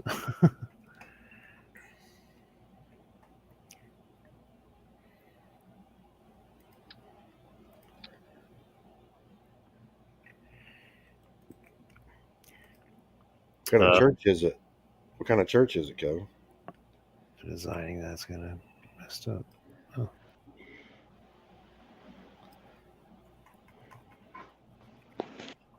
Hey, what's up, man? Yo, what's going on, guys? Hey, what's up? Not much. Just getting ready for bed. I'm checking out a new church in the morning. Found a new Baptist church close by that I want to see how they are. I checked out a different church last week, and the pastor was preaching out of the NIV, which bothered me. So after the service, I stood there and talked to him for a while, and he claims he's a Calvinist, but when we were going through the tulip, he wasn't quite sure about irresistible grace or anything. So it's like, well, you're technically not a Calvinist, but he thinks the NIV is a really good translation, and he believes that the manuscripts it's translated from are the more reliable ones. And he said he won't publicly preach on eternal security in the congregation because I guess there are some Arminians that attend his church, and he doesn't want to cause division. So I don't know. Like, he seemed like a nice guy and everything, but I want to go somewhere where people, stand up for the truth. That don't sound like a Baptist church to me. Well, they claim so. They are Baptist, but it was originally a German Baptist church where everyone used to speak German. I guess after World War II, and that church has been around since the 1800s, I guess. And but it was like in the 1950s or something like that. The congregation voted that they're going to start speaking English.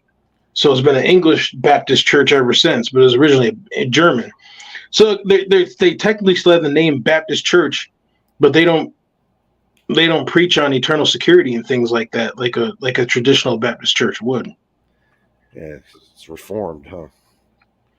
Well, no, he doesn't preach Calvinism behind the pulpit either. It's just the pastor told me he personally believes in most of Tulip. He's unsure about irresistible grace. Oh, okay, I got you. He does believe in eternal security, but he says he doesn't preach on it, which I don't like. I think it should be preached on. It has to be. Yeah, amen. Because he says, well, there are warnings in the Bible, and I don't want to explain away all the warnings. And I'm like, yeah, but what are they warning of? And who are they written to? All the warnings consider unbelief. Right.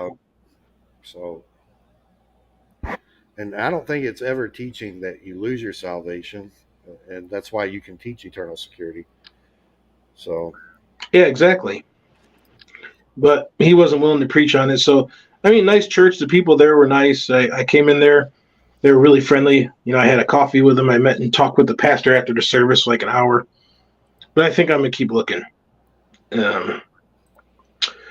So, yeah, there's a Baptist church about 20 minutes away. And we'll see how that goes. I just got to make sure I get up. See, I have trouble falling asleep sometimes, and sometimes it takes me a while to get comfortable.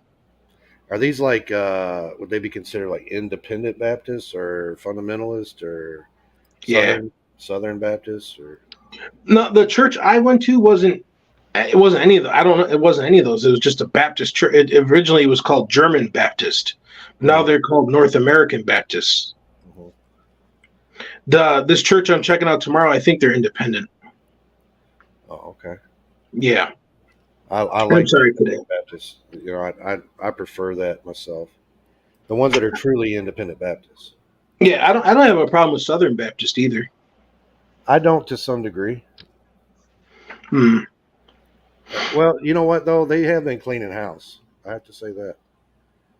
I tell you what though, I go to a Baptist church and I find out they're preaching that free grace trash. I'm up out of there.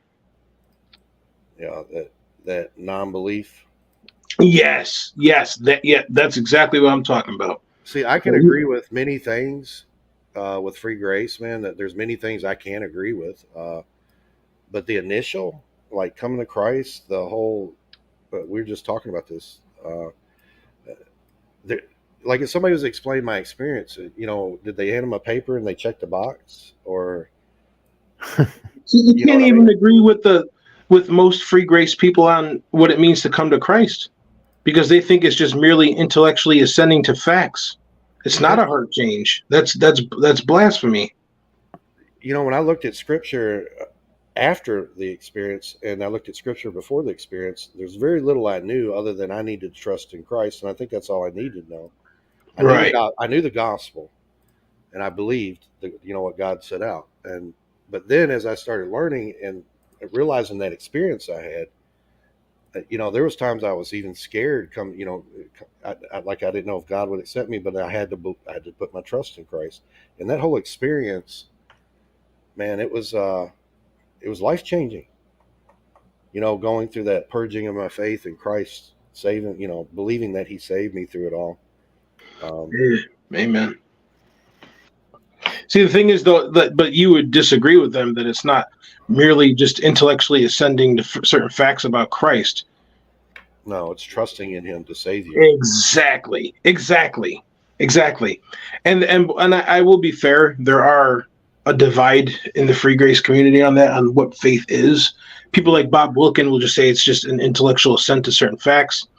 Whereas that Eli guy that was debating on Donnie's channel earlier, he says that it's trusting on Christ, but it only has to be a moment of trust. You can trust on Him for a moment and live the rest of your life not believing in Him. Yes, that's what I was just talking about, the trust. Yeah. No. If you trust Him, you keep trusting. It's not like a moment of trust. That's garbage. It's an eternal. Amen. I mean, if I don't commit to trusting in Christ, then I'll become a conditionalist, in my opinion. Or I become something of that. Some type. If I say I'm saved, then I would have to say that I'm of something other than trusting in Christ. Whatever that may be. Be careful, Paul. They're going to throw the lordship label on you. Well, no. Listen, I have some issues with lordship too. You know that, man. But it's only certain ones. Even today, what I heard today, there was just some things that really bothered me. That one guy, what was his name? What's the guy with the glasses on the lordship side today, Kelly? Oh, his name, I don't know his real name, but his YouTube channel is called Turretin Fan, and he's a Calvinist. Okay. He's a Calvinist, and then the guy he partners with, they share the same channel. His name is Dan Chapa, and he's an Arminian. So I disagree with both of them. Well, I found it, if he's a Calvinist, I found it kind of weird. Because the way he explains things, it sounded like he was making faith into a work, right? And then, I didn't even watch the whole debate, bro. Like I'm sorry, I can't stand listening to Charles anymore. Like the way he talks, it sounds like he's whining, and then when he starts separating everything into categories, like I didn't even watch the whole thing. Hey, I did like listening to that Eli guy somewhat. He was. Yeah, he seems respectable, but his position is blasphemy. Oh yeah. Trust Christ for a moment and then live like the devil. Hallelujah. Give me a break. Right. Well, that I was talking to Kelvy earlier on this when there's a verse that says, "Work out your salvation." Yeah, not work for, work out. And then the next verse clarifies, though. It says, "For it is God that works in you to work and to work." Amen. So I was thinking about this earlier, and I was listening to some teaching on this. Believe it or not, it was from some people that claim to be of the Church of Christ. They're not Church of Christ, but they're of the Church of Christ. What does that even mean? Yeah, right. Well, I think there is a separation in that the name of that denomination and how they, look at things. Wait, so is there Church of Christ people that don't believe in baptismal regeneration? Yes, but they do. Oh. But I'll be honest with you, Kevin. I know a man can get saved without baptism, but I believe that we should be baptized. No, absolutely. But like, I'm on dating sites, right, Paul? And I'm on a Christian dating site, and when a profile pops up and it says, their denomination, if it says Church of Christ, I automatically just hit the X button because I see Church of Christ and I think people that believe water baptism saves you. That's heresy. I can't have nothing to do with that. I believe that's what we were told to do. Paul was baptized and called upon the name of the Lord. I believe that is what we're supposed to do, is to be baptized. But I don't have a legalistic hold on the Bible like a lot of Church of Christ do. I don't change the intent of the initial salvation into a water baptism. I believe that's what we do because we are saved.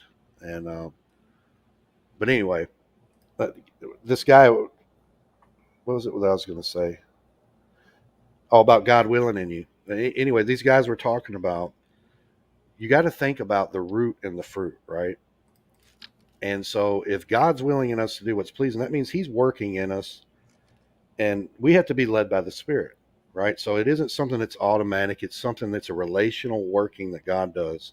It isn't that God's trying to get us to do something. It's that he's working in us to come into this desirable position with him, this willingness through a relationship with him through Christ. That is our sanctification in Christ. We have peace with God through Christ for him to do so. And so I believe that God is the one that produces the fruit and we're to walk in it. I believe. Yeah, I agree. We can't take credit for the things that we do with our salvation because it's the things the Holy Spirit has impressed upon us. Right. And so in that sense, I do disagree with free grace to an extent. But what does that look like in somebody's life, Kevin? Me and you both can attest that it's not nothing automatic, but it is a work in progress. Right. But here's the thing. I don't think that anyone on the lordship position would say it's automatic. It's things that develop over time. The thing is that the lordship people say it's guaranteed to happen, whereas the free grace person says it might not. But neither side says it's automatic. Yeah.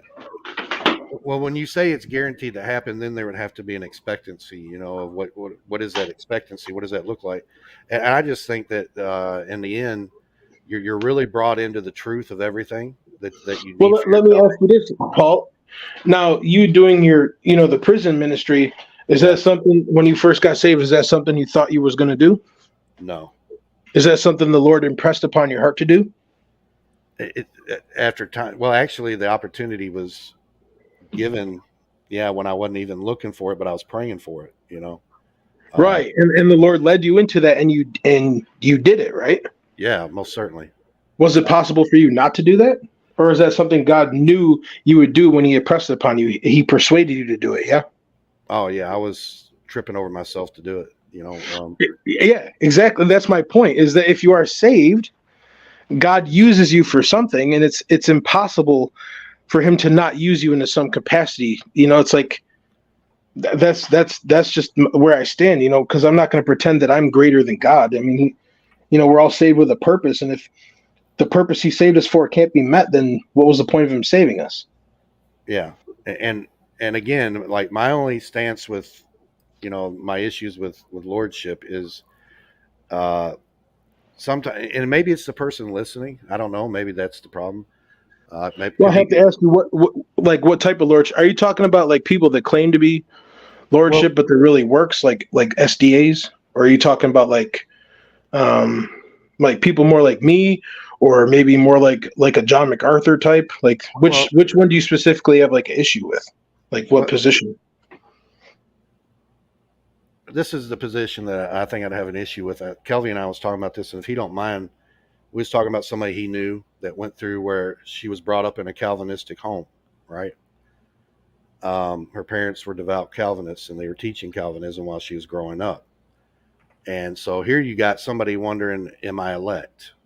The gospel kind of gets lost. Am I the elect? because it ain't just about believing the gospel now. Now it's about, well, are you the elect? And then you have that confusion. Then you got lordship coming in saying if you're not fruitful in certain ways, there's a chance you can't be saved. There's people that say that. I've heard them say it. And somebody's listening to that at this age. Imagine what they're going through. Well, I hear you, but if God has used you for something, you know He did. Yeah.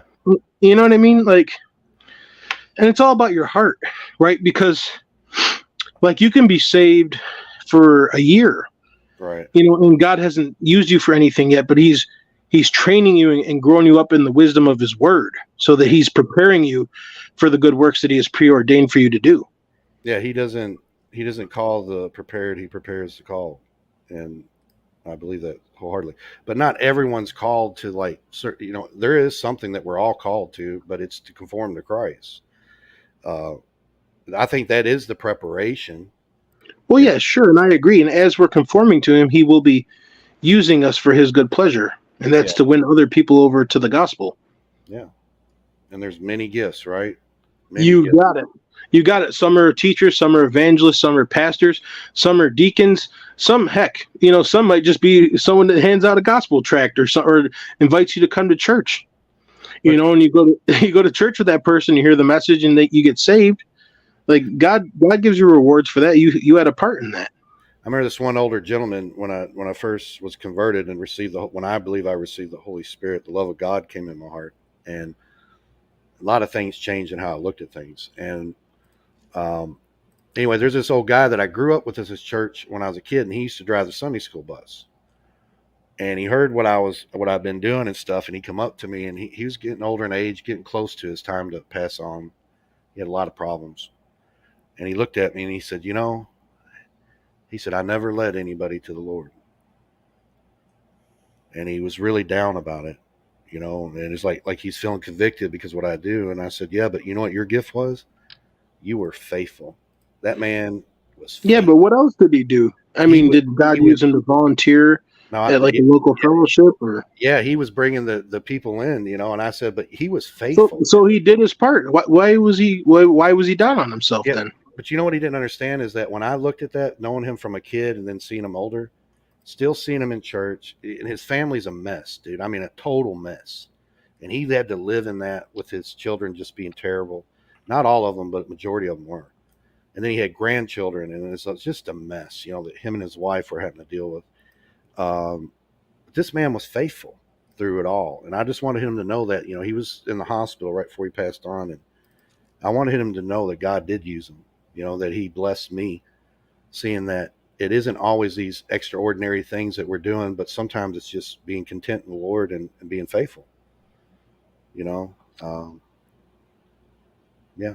And it was a blessing.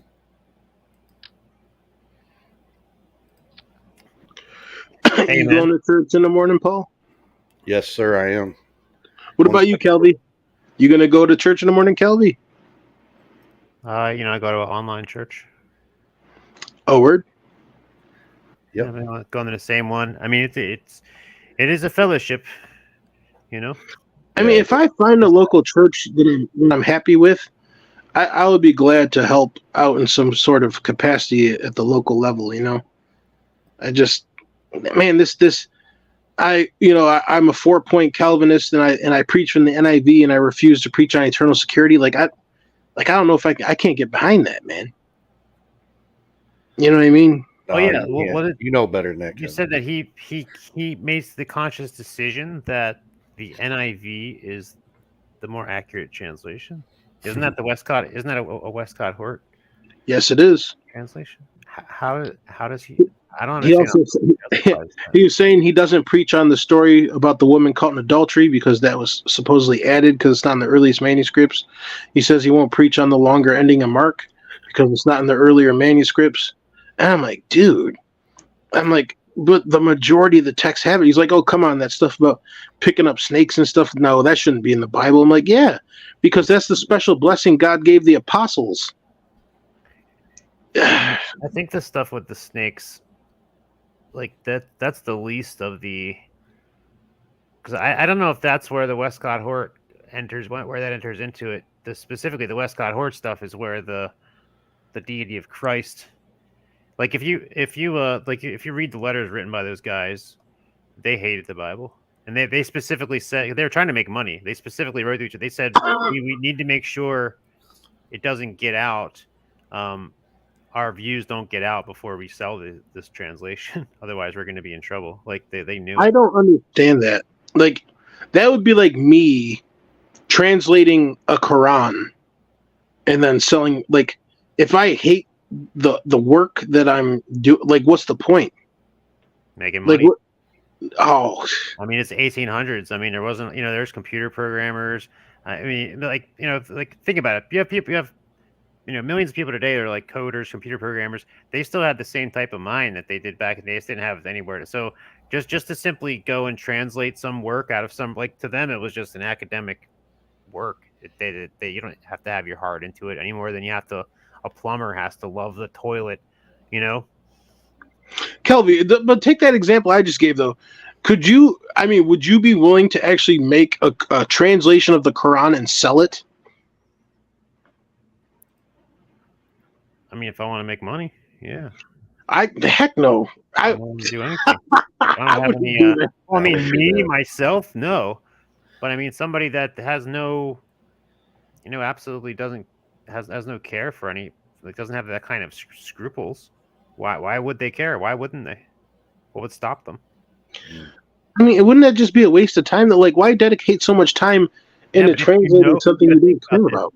You've discovered, and you're the first people to get your hands on it. You're the first people to be able to translate it. You're making bank. A brand new translation.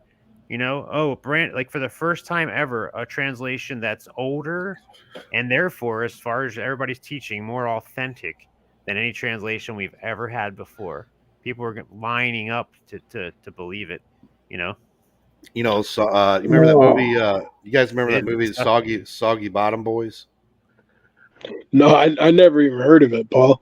But that idea of we discovered these earlier manuscripts, and this is really what God truly said. So if you take that line of thinking, then you're saying that God really didn't preserve His word until when was it translated? Like 1920 or something?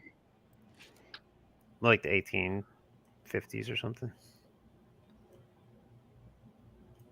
But yeah. Well, the same thing. Well, that's the argument. Because they say, well, because it's older, obviously it must be more accurate then. No, not really.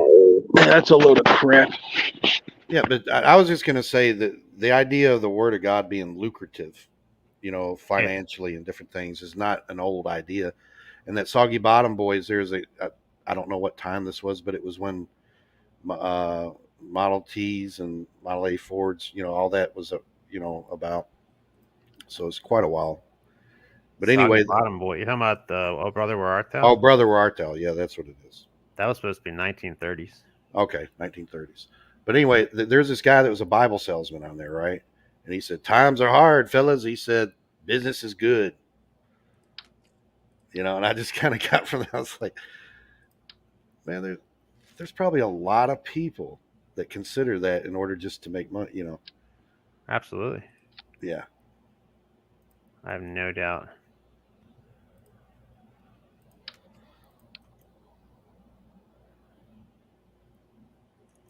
That's it. Done. Design the space station. There it is. There it is. Boom. About to put it in orbit. The Russian space station. That's beautiful, isn't it? It looks like a pressure cooker. We'll stick some barbecue in there. Solar panels. Oh, wait, we got a little radio antenna. You're going to go explore a flat Earth, Kelby? You're going to find a flat planet? I had some Russian guy make a comment on one of my old videos asking me to do this space station. It was like a year ago. One of these space stations. I was like, I'll get to it. Wait, you could create your own version of the ISS or something, like an actual space station? Oh yeah, I've done it before on the old version of the game.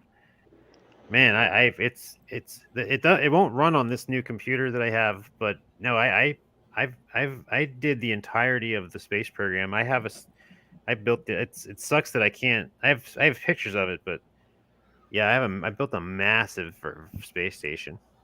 I can't load it on this game, so I'm basically starting everything all over. But I made it all the way from the 60s until like 2014. Like that's how much I built the space program up in this. And now I'm starting over. It's kind of depressing, but because I wish when I played it back then, I actually live streamed it back then, because that was before anybody ever doing that. So, what are the objectives of this game? Like, do you earn point? Like, how do you beat it? How do you get points and stuff? If you're doing the career mode, you unlock. There's something that gives you like missions, like, oh, the government wants you to send a satellite to blah blah blah, some random thing, and then you just get money, and then you can unlock, and you get science points for, like, if you send something to the mountains and run a science experiment, you get mountain science points, and if you're in the atmosphere and you can unlock more parts. So see all the parts over here on the side, like different engines, different fuel tanks, and you just kind of slap together what you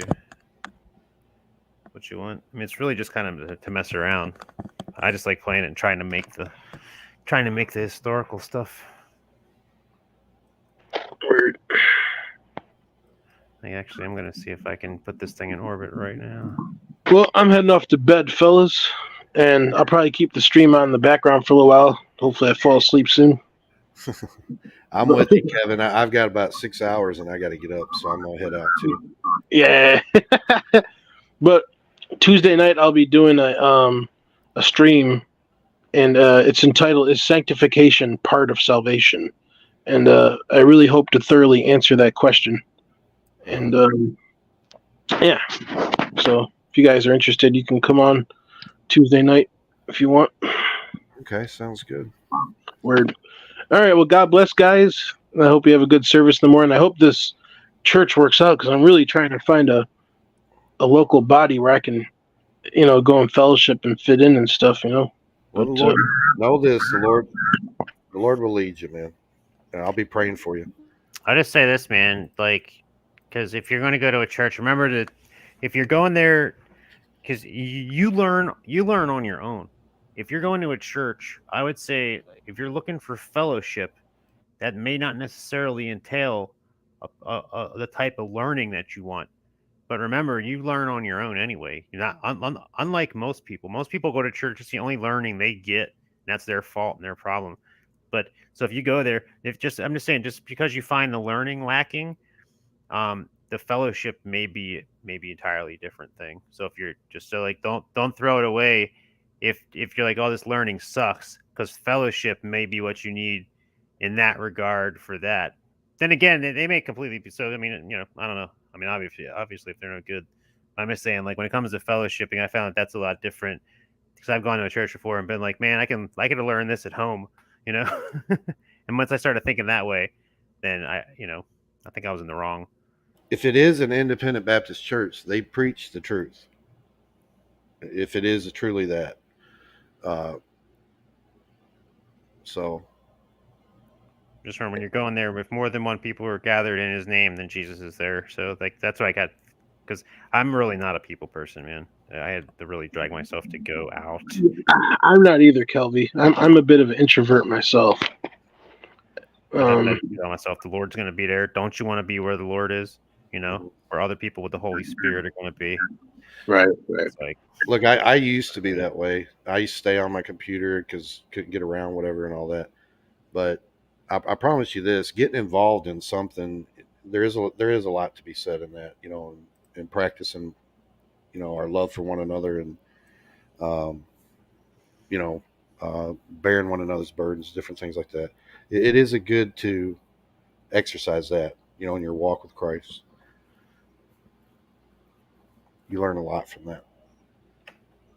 Yeah, absolutely. Well, God bless, guys, and talk to you soon.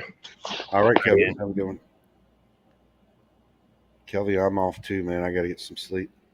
Oh, yeah, I want to see the maid. Check it out. I just yeah. Go ahead and fire it up. To this rocket. Fire that thing up.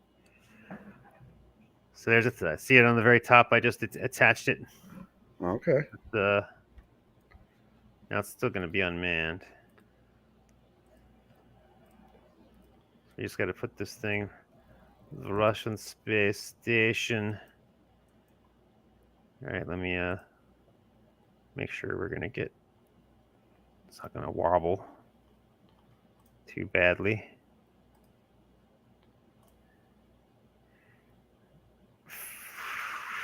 Whoops. Whoopsie. Oh man, that's gonna be a. That's fine. That's fine. It can look like that. Doesn't have to look pretty. All right. It's called SALYUT. I'm just gonna call it salad.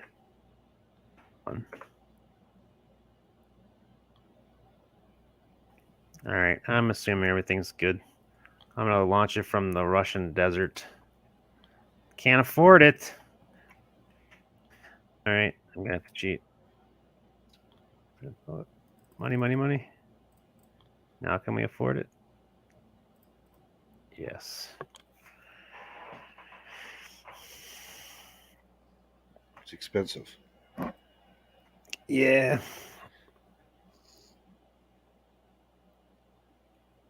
Uh-oh. Oh man, this thing is. The game crash? Nope. All right. Let's put this thing into orbit. Let me check my staging real quick.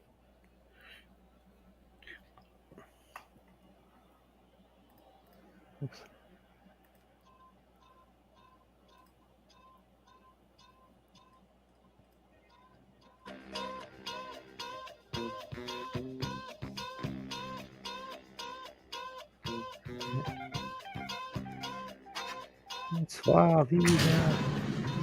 Uh-oh.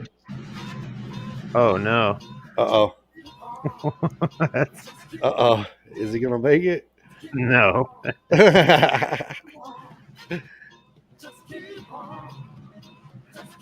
That's not good. It's going. Wow. Well, we need to do our. All right, let's. I know what's wrong. Actually, you know what's funny, Paul? What just happened there? Yeah. There's actually a. Hey. Was that some Chinese funk or something? That actually really happened in real life in 2013.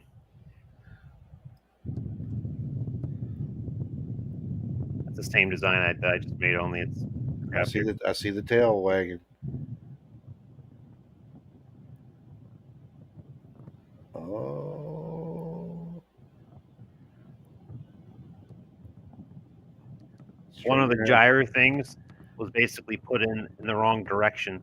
So immediately the thing thought it was heading up, or thought it was heading down, and so when it was really heading up, so it tried to correct itself and make itself head down. It was like, what? Oh boy. Yeah, they kind of look like yours.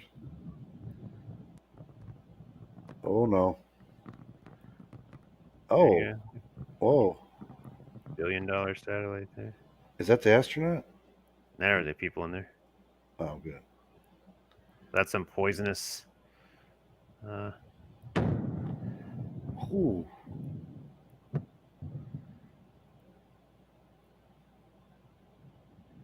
This.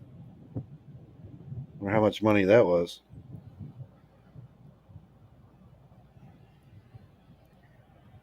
This isn't the video I'm thinking of. There's a video where there's people actually standing at a fence watching this, and there's the amount of time it takes the shockwave to hit them is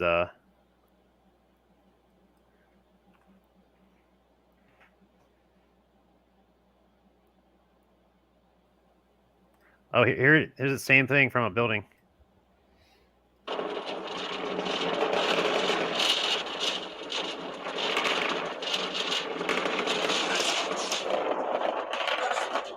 Wait, is it the same one? These things exploded all the time, man. Smashes windows. Whoa.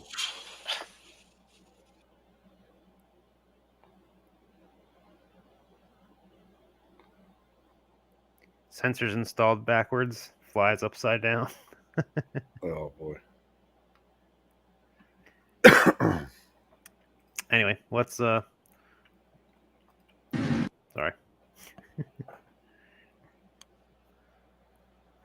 This will only take a minute. Well, to get the thing in orbit, hopefully. So I get this. Oh crap. Revert to vehicle assembly. What's funny, the sensor thing, yeah. Gotta kind of have one in there instead of having some that's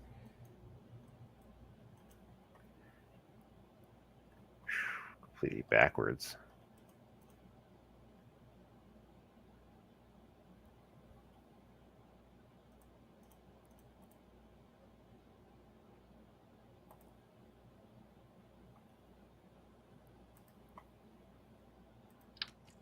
Oh dear.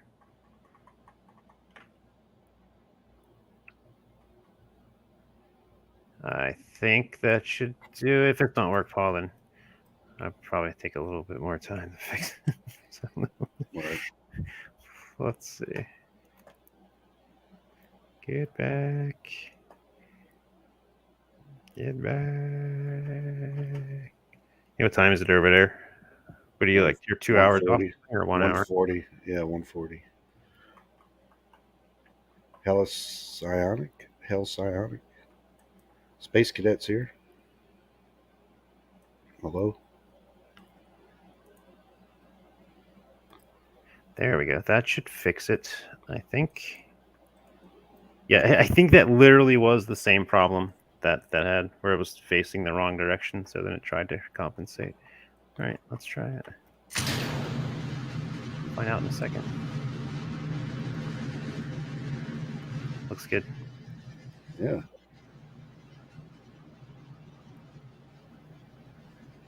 Now I have like so much extra weight on the top of this. Look, we're rocking back and forth. Okay. Yes. Staying in the middle. It's more of a physics simulator. Although I have a game, it's a saved game. Like, it's a game. Because you have like the career mode that I'm in. So you unlock your parts and unlock your science technology. So you can have special rockets. I like reproducing the real life space program.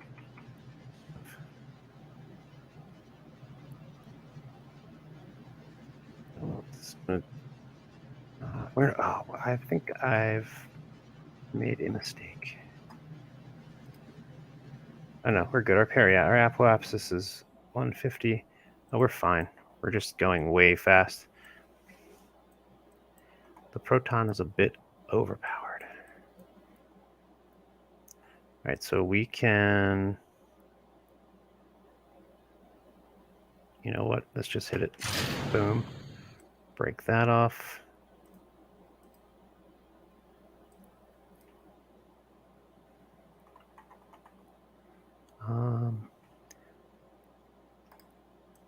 Hold up. What's our parity? What's our apoapsis? We're all the way up there. Yeah, we're good. 150 miles. We're going to deploy that. There's Mr. Space Station. So yeah, this is a reproduction of the Russian or the SALYUT 1 space station launched in, when was this launched? 1971, April 19th, on a Proton K. There's the only photograph of it, taken from a departing SOYUZ. 1971. Okay. I'm gonna cheat on right here. Circular eyes at our apoapsis. I don't really want us to be this high, though. I want a much lower orbit. I can adjust it later. Let me just get into orbit first. Although this is the last stage, isn't it? I don't have a lot. Well, I have plenty of fuel. This is fine. This is fine. So that is going to change into that. Nice circular orbit in 1 minute. And then we will have the world's first space station. Spy station.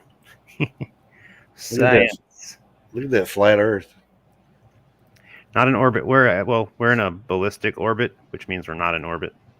An actual orbit will be when that green parabola becomes a circle. Because right now we're just up and down, splash. But because I'm adding velocity, constantly adding velocity, faster and faster, it's making a circle. Because now my parabola is going to increase faster than, faster and larger than the curvature of the Earth. And now we are falling around the planet at a point where we are no longer worried about atmospheric drag. And there we go. Now we are in a nice stable orbit. Although I want a smaller orbit. I do want a smaller orbit. But at that point, that's it. There's our space station. Can we do a smaller orbit? Yeah, I want to make it like 80 by 80, something really ridiculous.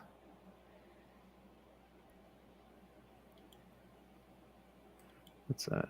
96 by 90. Yeah, let's do that. It won't take long. Execute that. That way we got nice clouds. And then when I send my SOYUZ up to visit it, it'll look neater. All right, Paul. Sorry if you're still there. I'm almost done. We're going to get a nice visual shot. Come on. Why is it being so slow? There it goes.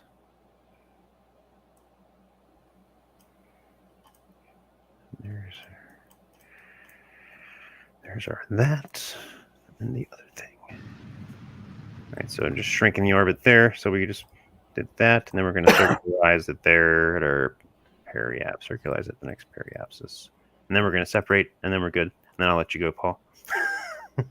I find it interesting with flat earthers. It's like they don't, as far as I know, they can't believe they cannot believe the evidence of, a spherical Earth. They just deny it, right? Can they?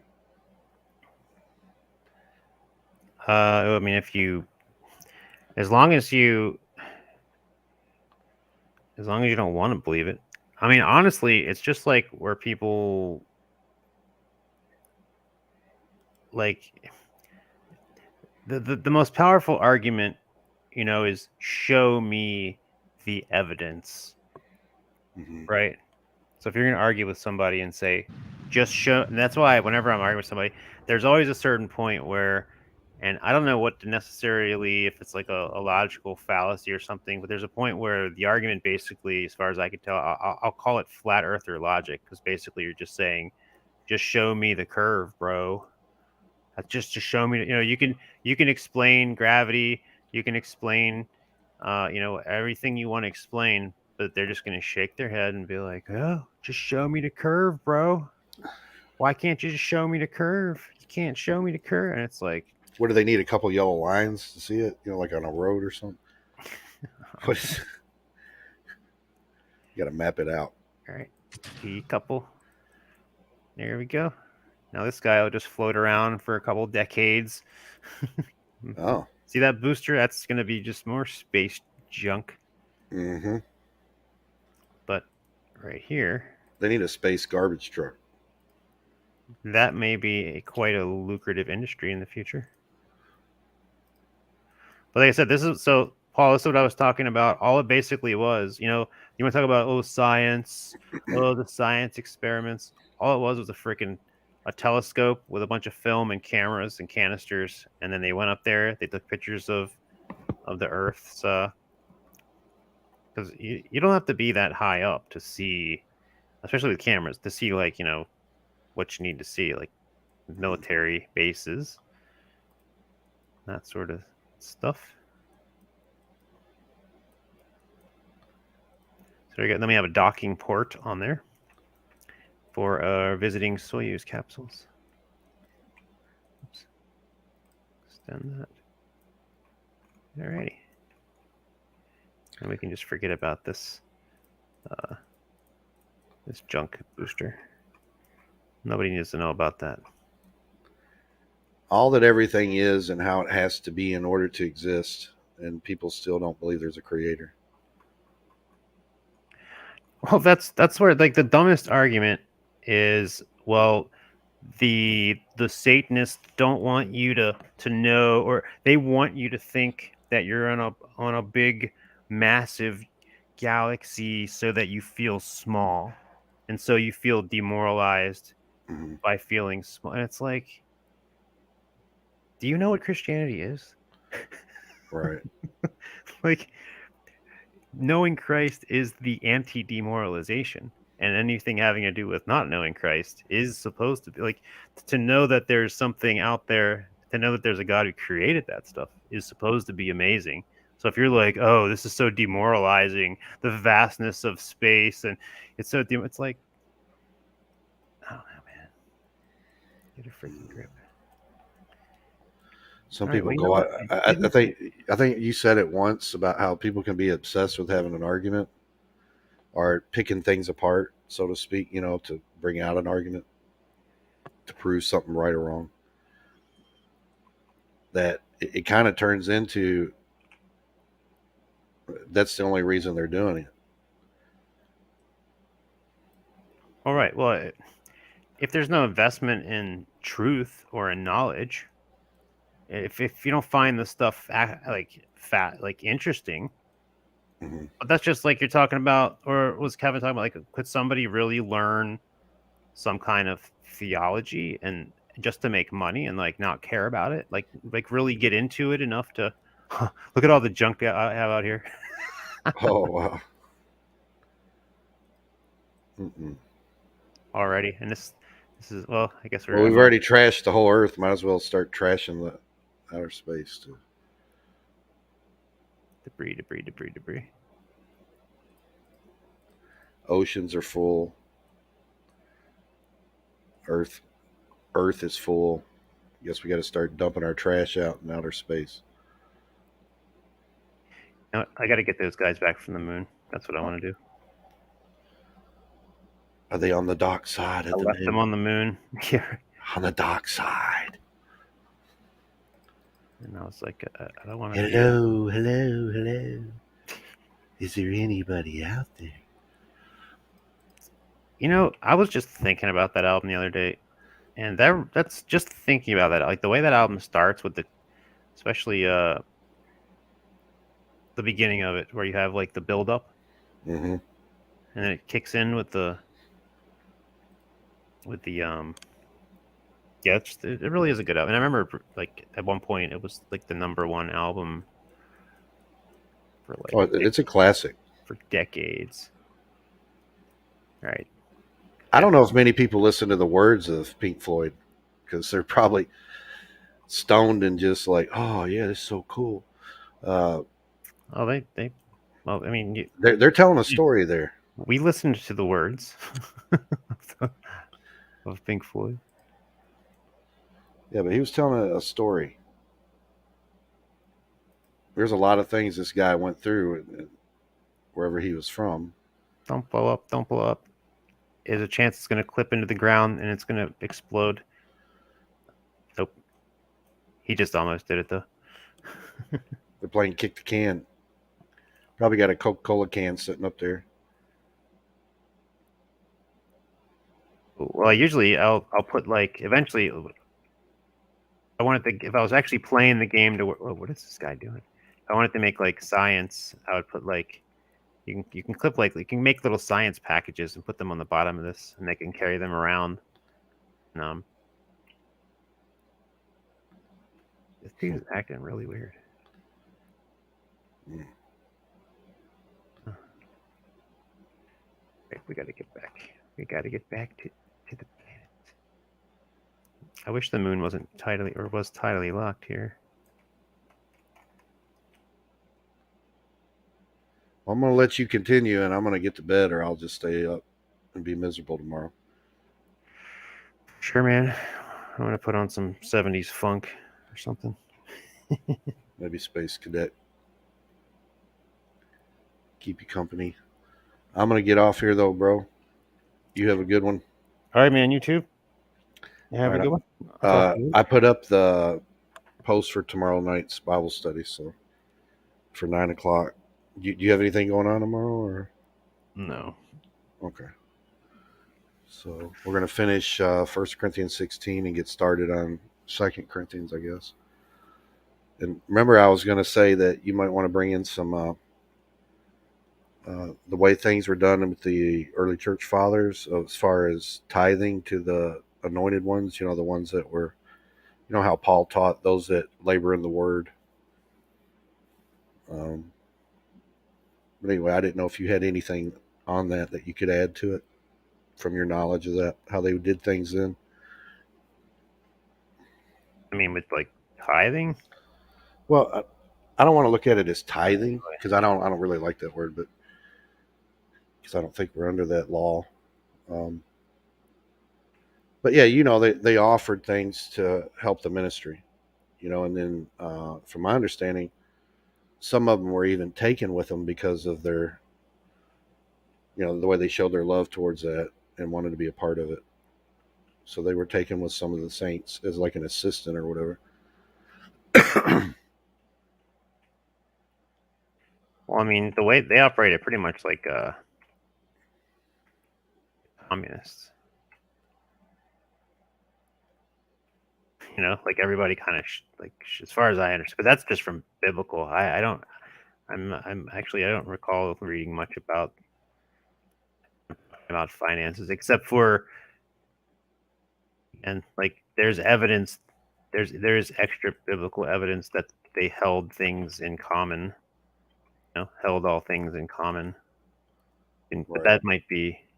But there was people that were put in a position to take collections. I think instead of tithing, I call it collection.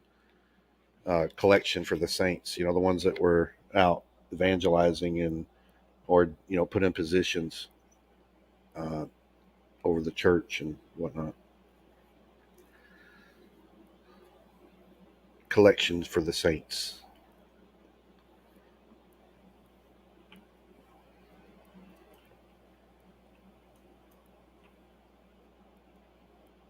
I'm trying to think. That's why I kind of want to go on with Justin Martyr. He, I know he talks a lot about the kind of day-to-day stuff that the church did, because when he's writing to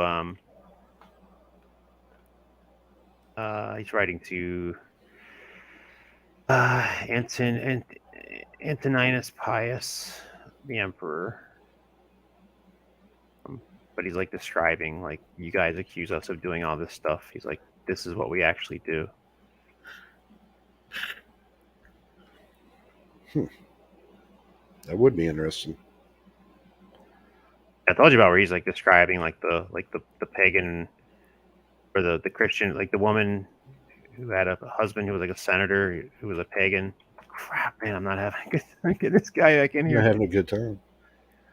Now he would like make her like take her to these like things and make her like do all this like lewd stuff just to like get back at her for becoming a Christian. Basically, wow. She I don't remember if she committed suicide or what, but I wonder what it is that Christians, this has always been my, like, even when it come to where people that claim to be Christians were martyring actual Christians. what is it that these Christians did that caused that in them to want to be, like to take them out, or just to Well, I hate mean, them in such a way? I know you believe that it's demonic. Well, like demonically influenced. I'm thinking I'm trying to bring this up just to say this, that there has to be something, how you look at things matters, what is it that offended them? What is it that they did? When you really get down to the nuts and bolts of that, it has to be demonic. It has to be something evil and sinister. It has to be hate for no cause. Jesus said they hated him without a reason.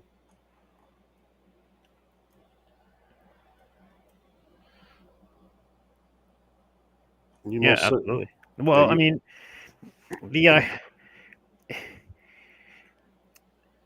there's a couple different things. There's the politicians who want scapegoats.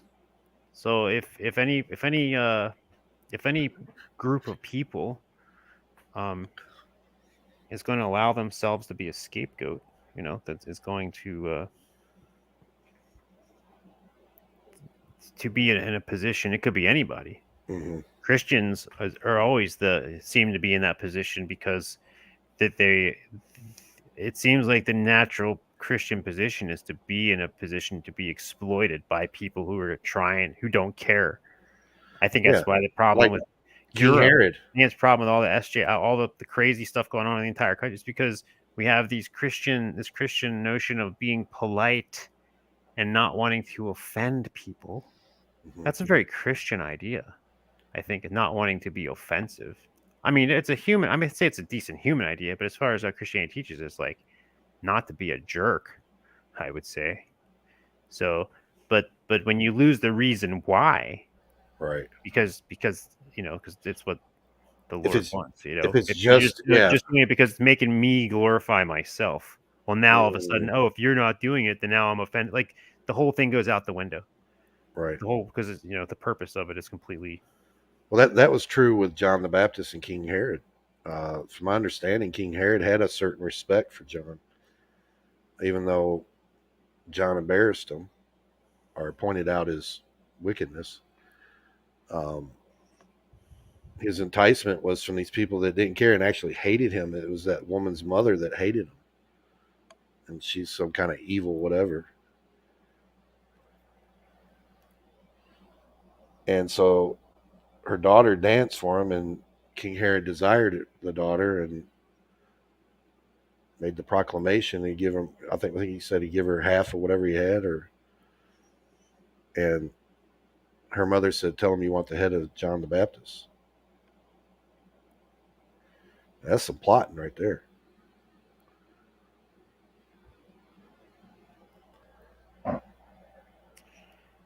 Yep. Pretty crazy. I think it's always going to be that way, though, Kelly. It's always going to be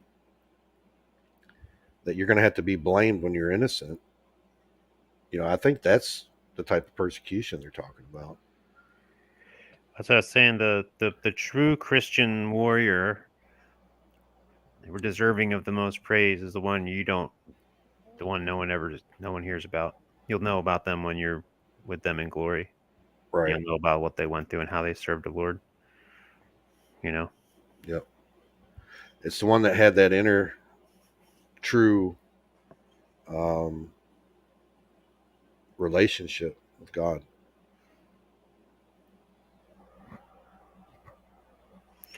Precisely. Paul, did you ever see the video of this thing taken off?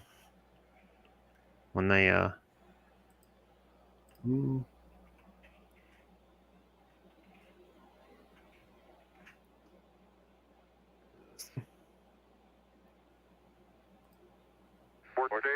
Push. Mission arm is ascent. Okay, I'm going to get the pro. 99, proceeded. 3, 2, 1. Ignition. Right away, Houston. Vector good. Ag thought. Pitch over. Roger, you have good thrust. There it goes. 1,500 feet, and H-dot looks good. They had a camera on down on the ground on the car. Wow.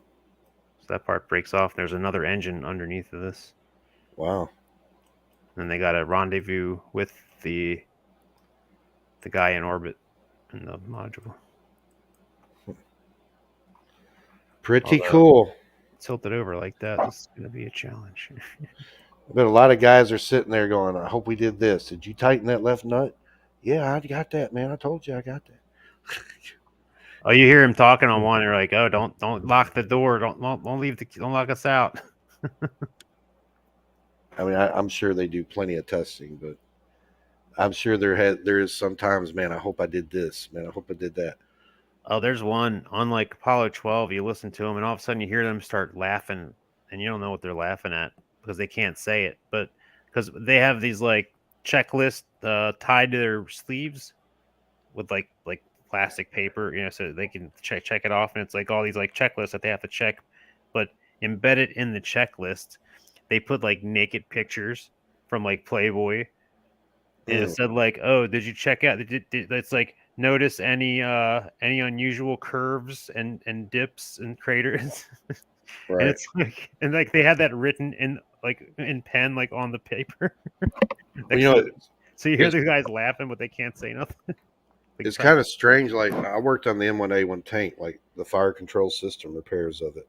And what we would do, if they had electronics unit, power converter unit, anything to do with the gyros, anything going from analog digital, what we did is all the compartments, like I said, the power control unit, electronic unit, the main computer and all that, we would take those in and test them, and then we would go and repair. We did wire tracing, different things like that, repaired CCA cards. I think if they had one CCA card on there, it was like over $50,000 just for that one CCA card. But then we would go on and we did a lot of soldering, different things, a lot of testing. And we would never get to see the finished product. We would have to wait until they went out and tested everything, and they would come back and let us know. So I know it's nothing like the space station. I'm not trying to compare that, but that was kind of the limbo we were in. You're always thinking, man, did I do this? Did I do that? Did I make sure this was there? Did I test this? Oh yeah, I can imagine. Yeah. So we would, the way that we were graded, there wasn't very many people in my MOS because the schooling was very long. A lot of people didn't want that. I think it was 13 months of schooling in Aberdeen Proving Grounds, Maryland. And we had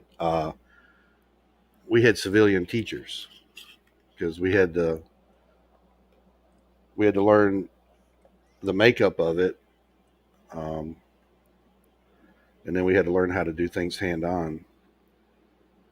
And it went all the way back. This is 1989, so it went all the way back to, these big boxes with open gate systems and very primitive, but very efficient. But you would be this. I'll tell you how surprising it is. They spent all this money on all these CCA cards, all the components, all the resistors, cathodes, all these different things that they're doing. And it could be something as some type of solder that was exposed or wasn't kept well, right? It can cost them all kinds of money, just because the solder was not consistent. And man, I can't tell you how many times that costs money over something that's so inexpensive.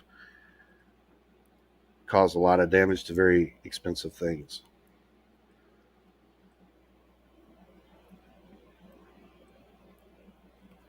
But yep, Kelvy, I'm gonna let you go, buddy. I'll talk to you tomorrow, Lord willing. Definitely, man. Yeah, for sure. We'll catch up in the evening. Yep, you have a good one. All right, man. You too.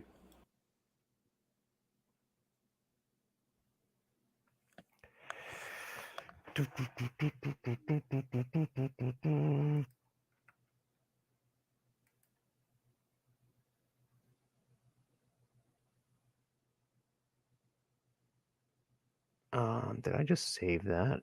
I better have. Otherwise, these guys are in trouble. Up, add maneuver.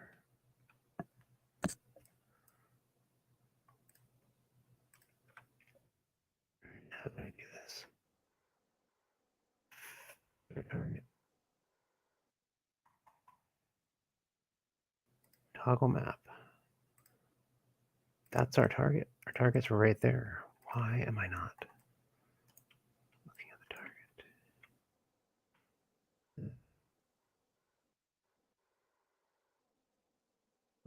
There's our target.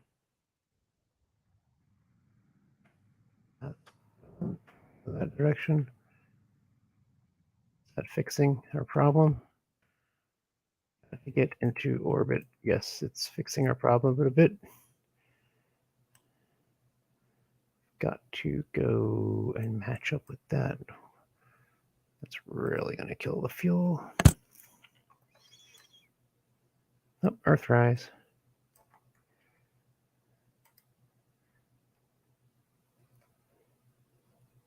Still going.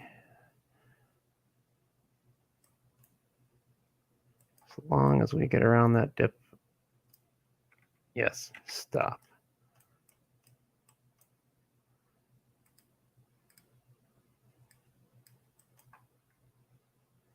This is terrible.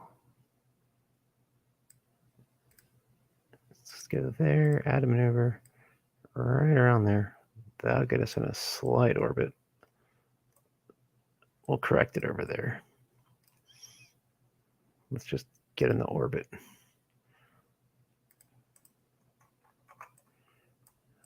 Wow, I can't believe I survived that. That's amazing.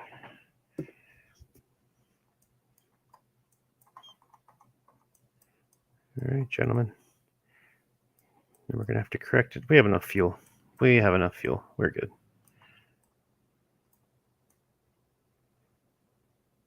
All righty, we're in orbit. In our ascent module. We're in a way. That's a problem. What happens if we tell it to match planes with the target? 6-second burn, not bad. We can do that. Do it. Execute that maneuver, gentlemen. 37 minutes. Fast forward it.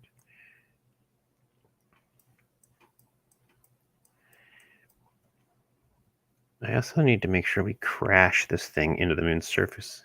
I'm going to start getting an accumulation of ascent modules orbiting around the darn moon. All right, look at that. We had fuel to spare. The only thing I really messed up on was the... we're not quite in a circular orbit, are we?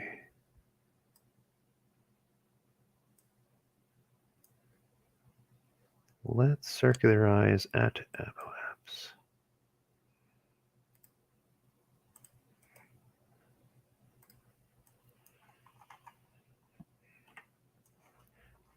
What's up, dude? We survived.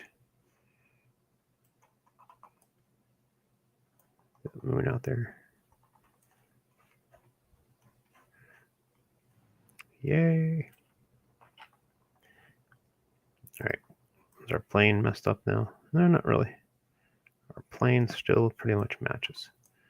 Now we need to rendezvous with the ship, which we can still do from here. So we're going to do a Hohmann transfer. Do we need to do a Hohmann transfer? Or can we just fine tune closest approach? That's not going to work.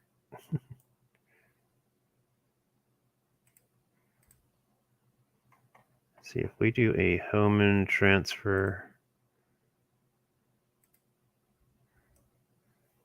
It's going to slowly try to work us into a nice, easing it into a maneuver. That's, yeah, that looks good. Let's just do it. What do we got to lose? It waits until it's in the perfect position, times it perfectly to where when it hits, it's going to match up. Again, as long as we're in different orbital planes, I mean, no, we're in the same plane, but we're in different altitudes. So we're eventually going to catch up with our mothership up here to where we get to a spot where when we hit it, these other landers are going the opposite direction. That was such a botched mission. All right, so now we're doing a burn. It's burning, and it's changing our orbit to where we're going to intercept. So now it's bulging. Our orbit is no longer circular. It is now elliptical to the point where it's pushing out and intercepting with our little dude.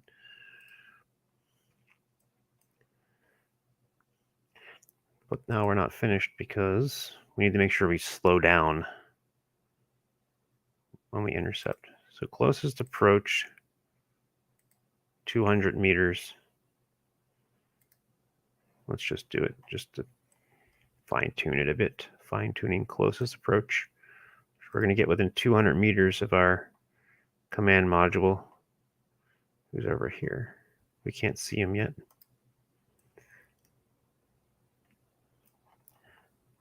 But according to this, the difference in speed is 120 meters a second. So we need to match velocities with target at a closest approach. All we can do is do it. It's a 1 second burn. This should be it. We're going to crash into it and we're all going to die, or we should see our friend in a second. As soon as we're matching velocities. Where's he at?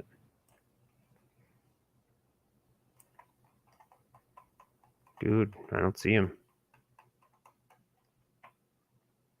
Wherever he is, we're going the same speed as him. Dude, what's going on here? He's somewhere around here.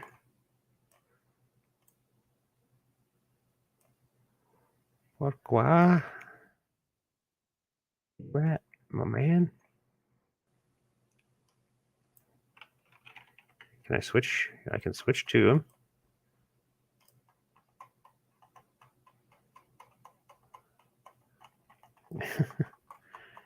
I refuse to use anything other than visual. Dude, where are you at? I switch over here.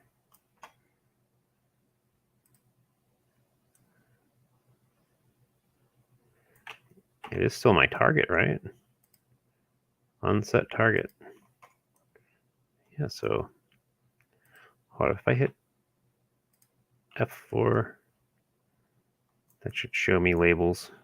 There's stuff landed over there. There he is. 400, it's like a half mile away. All right, we gotta catch up with that dude. So there he is, all the way over there. No biggie. Face him.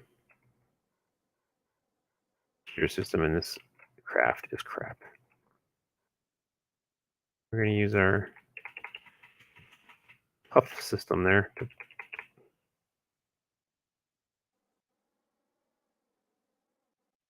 right now we're heading towards him. I'm gonna fast forward it. You can see how fast it's heading towards him.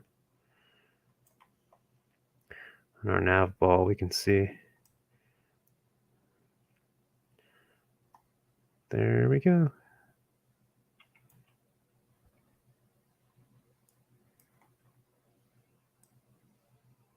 Alrighty. Now,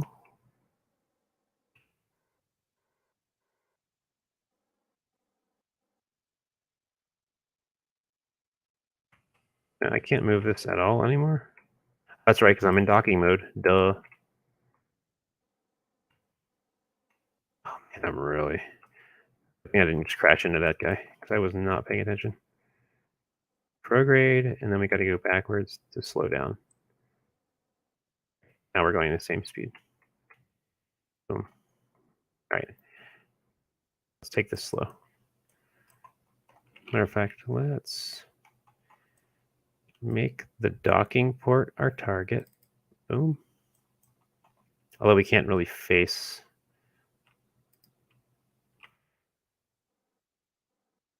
Oh, this thing is really crappy maneuvering. That's the problem. Stop. Oh boy, we gotta salute. We gotta stop. All right, we're gonna have to do this from the module over here. Face the dude.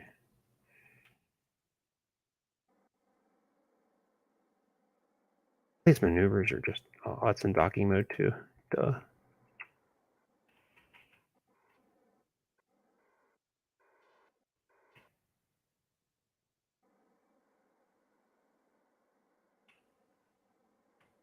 All right.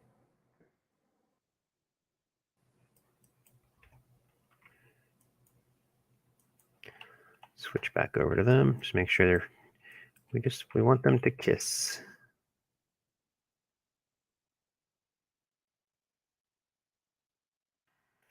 Docking, yeah, we are not want to retract that antenna. Here comes our guys.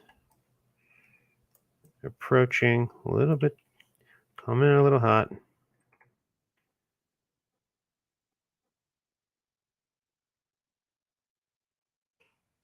Over that guy. There. Do a little bit more docking. Bust it just a bit.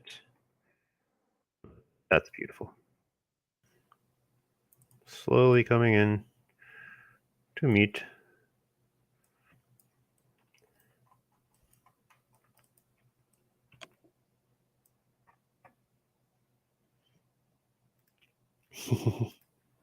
Oops.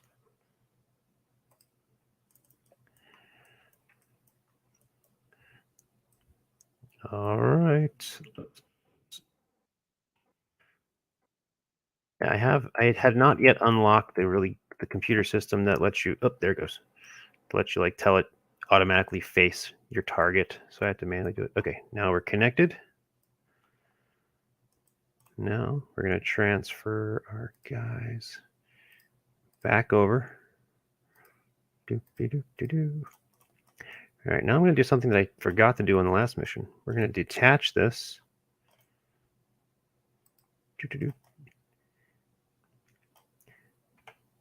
And I should have enough fuel. We're crashing this into the moon. Oh, am I out of electricity over here? What's the problem? Why can't I do anything?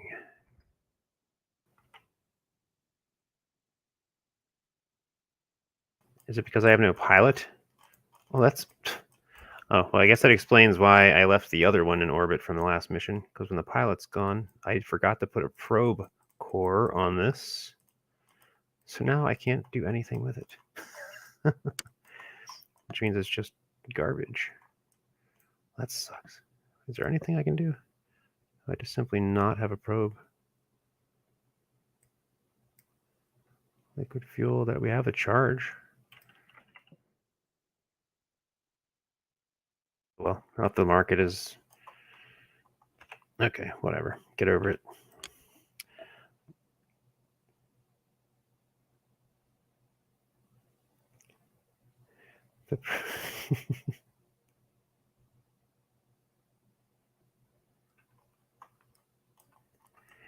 All right. I might go in the map mode and just make it disappear, just because knowing it's there is going to bother me.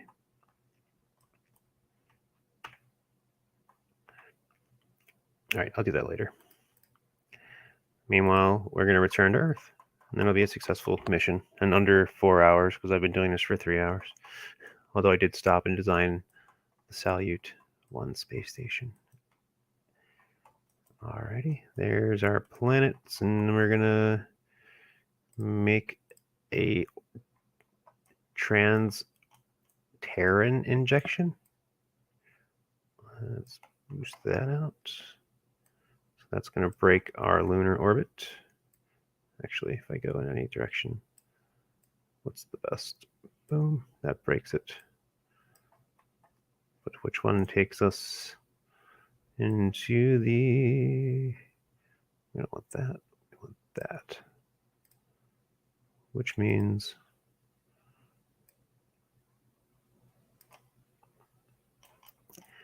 Ah, man, this is always tricky.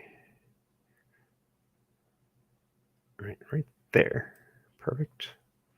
Now can I adjust that to where I only need to make one burn, and that takes me in the atmosphere. Look at that. That's perfect. But I don't want to land at night. This is why it sucks that the moon is not in a tidally locked orbit. Look at that. Boom. So yeah, I can do this in one burn, and that'll take me right into the atmosphere. And I will need to make a slight course correction. But there we go. That'll take us into the daytime. Now, as long as I land in the water, all right, that's good enough for now. We can make a course correction later. All right, so that's a 15-second burn in 16 minutes. Let's execute it right now. And there's Earthrise right over there.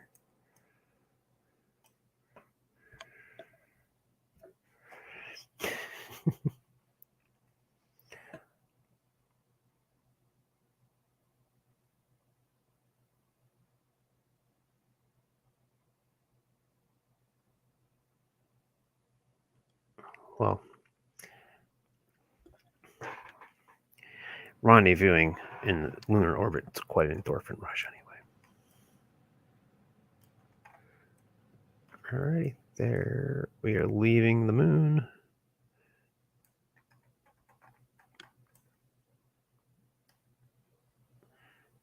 The computer did the math for us.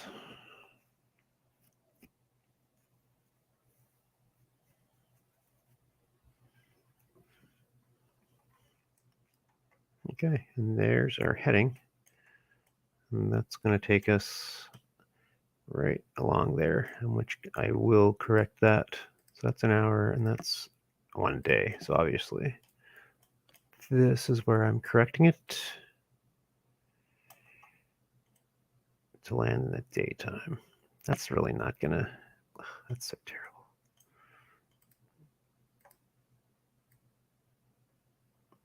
So we're really going to have to hit that very steeply to hit during the day. But that's fine. Go ahead and do it.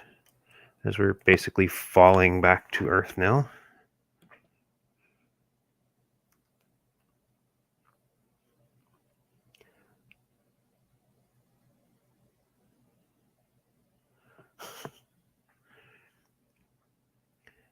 The hooks. Whoops. Falling back to Earth. Our little tin can. When's that maneuver going to hit? Where'd the moon go? There's the moon. Falling off the moon into the Earth. Just nudge ourselves in that direction a bit. That'll at least, yeah, take us into some water. I think.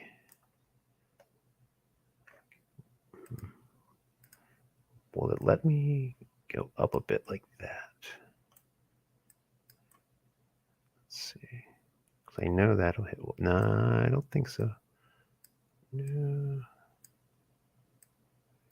That's so steep. That would never fly. In real life, that would just... I'm pretty sure that would just completely burn up. We'd be hitting it so hard. So flat into the atmosphere. All right, you know what? I'm not going to mess with it anymore. Let's just do it. Let's maneuver all the way until right there. Boom. Warp there. Whoa. Okay.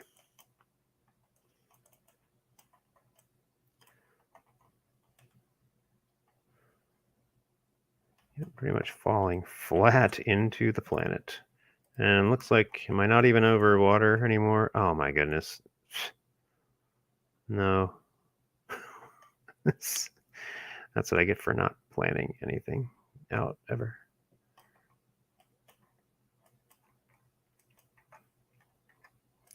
Is there a chance to hit water? No. Why? Why has it got to be right on the continent? It's so annoying. Let's see. If I make a maneuver here, will that move me in any way? No, not at all. Nothing will work. All right, whatever. Whatever. Just do it.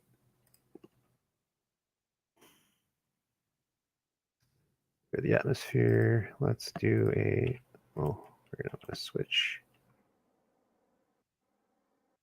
Hold up, dude. Hold up. You're telling me... What?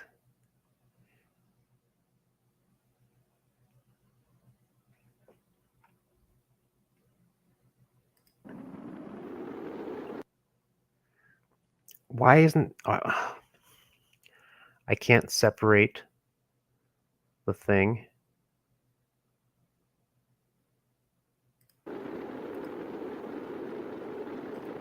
That's not... Like, so this is totally botched. There we go. At least that works. But this is... Oh man, we are screwed.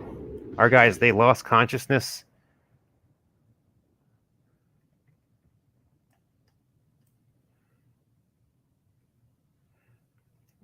I don't even have... Oh my goodness. Hold up. Do these guys have personal parachutes? This is an absolute emergency. Deploy shoot. All right, he can survive. These guys, this is a historical emergency. Deploy shoot so you can survive. All right, you two. But there's no other way. Otherwise, these Kerbals will die. All right, you deploy your shoot. Oh boy. That was close. That was just a... How did I let that happen? So I launched that whole ship. I didn't have parachutes, and I didn't have stack separators separating the freaking command module from the service bay. That is so stupid. And are these guys going to survive? This, man, I can't believe that. At least I was able to...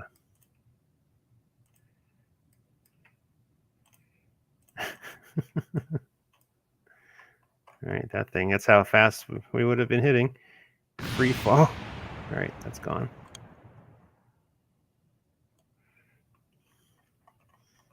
All right, well, at least these guys have survived. That's one good thing. I didn't have to sacrifice any more Kerbals.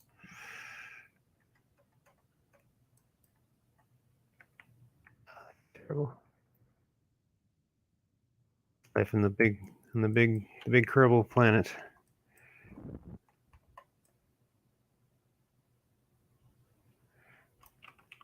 Uh-oh. Is this actually gonna let me fall properly?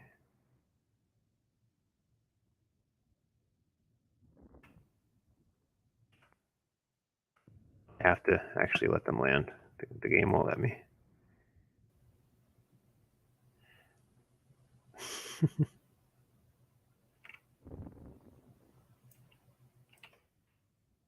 Means I probably should have decreased the altitude.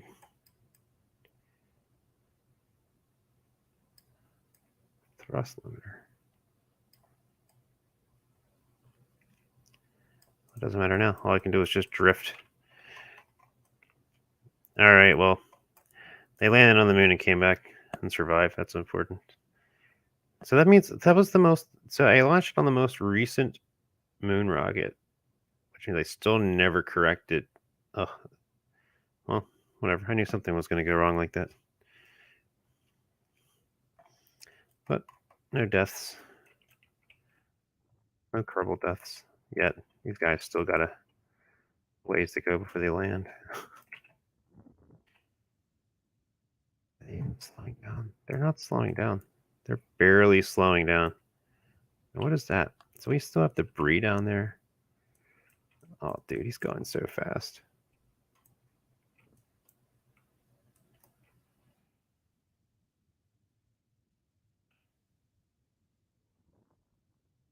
Oh.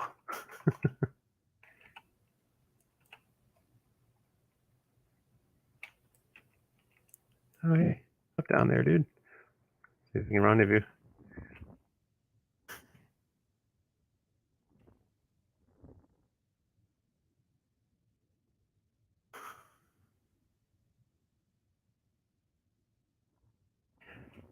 Just remember what else I wanted to do too. And actually, I wanted to do it when I had guys sitting on the moon. Although maybe I can do it next time. If I can actually do a successful one without having these weird problems where they have to ditch the command module in the middle of plunging through the atmosphere. But during Apollo 11, the Soviets crashed a Venera probe a couple of miles from where Neil Armstrong and Buzz Aldrin were camped out on the moon. I mean, it wasn't close enough that really they could have saw it. Really cool though. And it was an accident, and the Americans knew they were doing it. But yeah, just the thought of it, like these guys, like I mean, Neil Armstrong knew. So they're sitting there on their command module on the moon, knowing that somewhere above them, the Soviets have a probe landing, like somewhere near them. I guess they would have been smart enough. They wouldn't have to worry about hearing it before it hit them. If it hit them, or hearing it crash, like there would just been nothing to know. Although I know there's evidence of that. We captured it on a radio telescope. But dude. 26 meters a second. Yeah, dude, you're gonna die.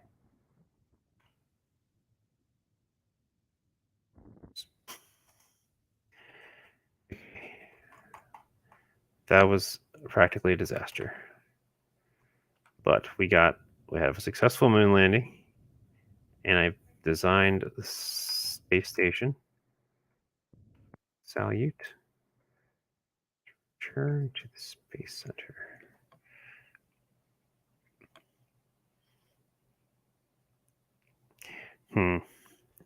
Now, so stuff to do in the 1970s.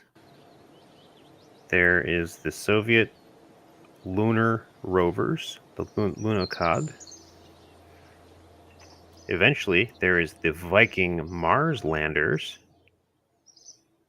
I probably will not design that on LiveStream. Look, I just designed that space station. A couple of Venus probes are still yet to go. I think, however, I might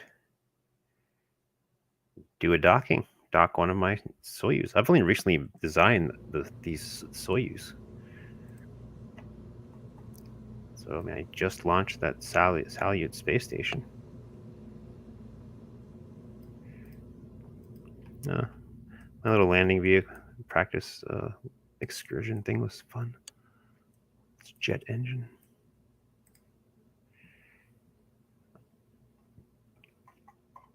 Where are we at? What? Vostok? Wushkod. No, we're looking for the SOYUZ. SOYUZ.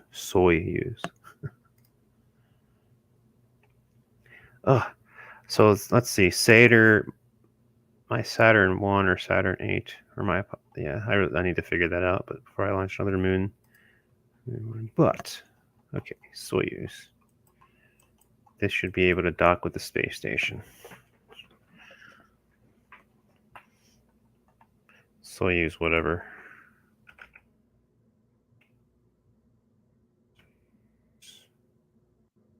I wonder how many SOYUZes did launch in the 1970s.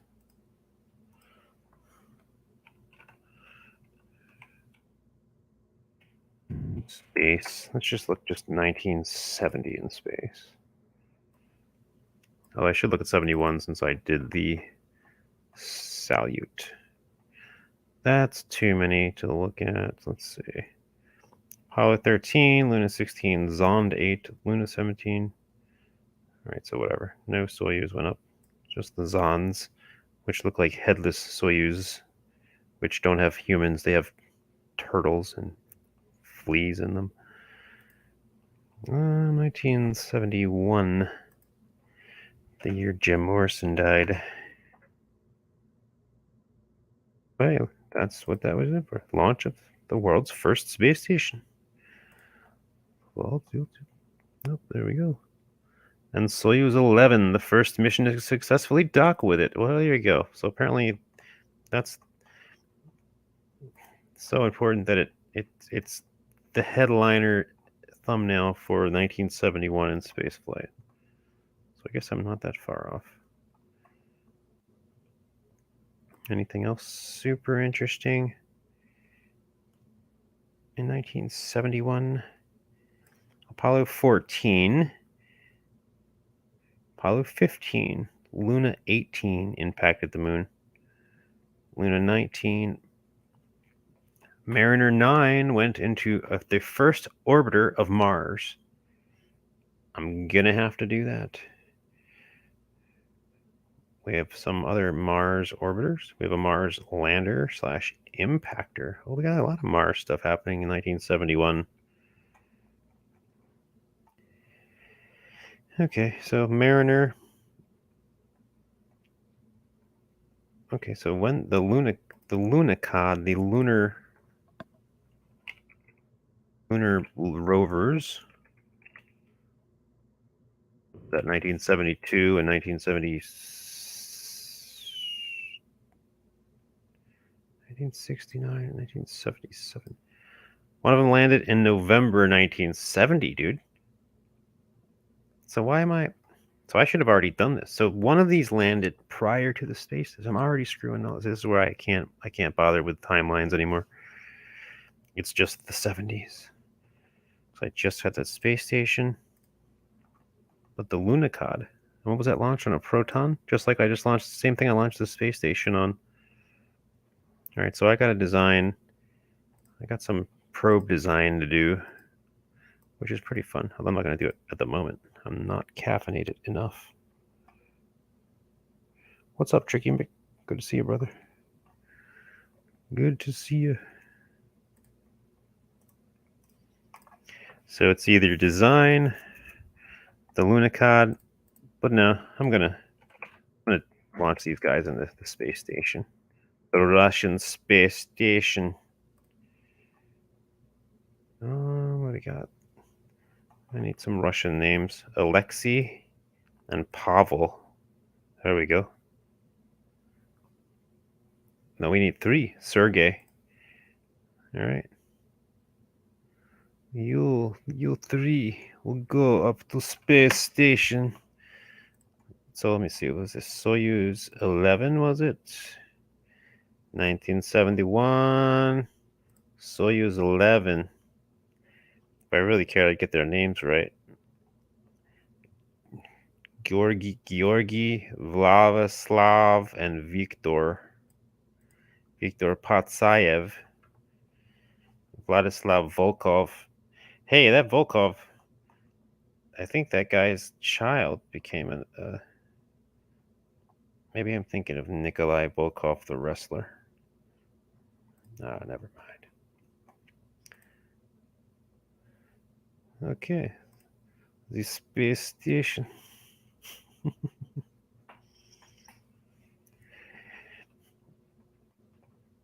Oh, yeah, I'm going to do that because it'll be fun. We will launch this from the desert.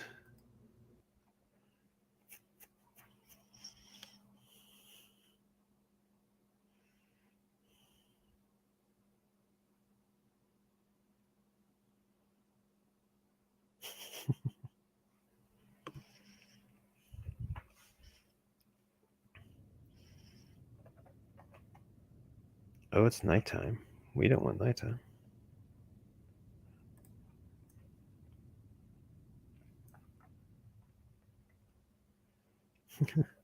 SOYUZ is a mess. It's really just a bunch of capsules clipped together.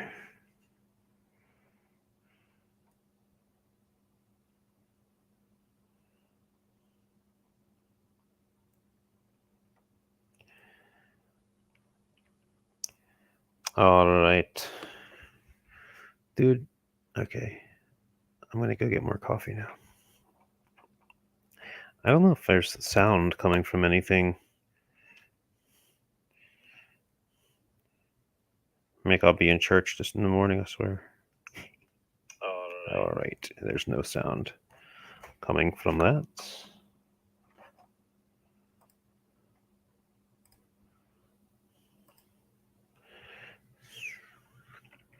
I'm going to play.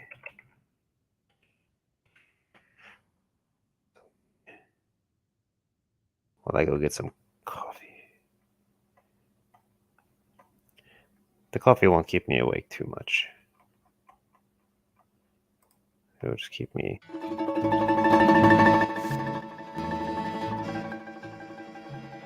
Here.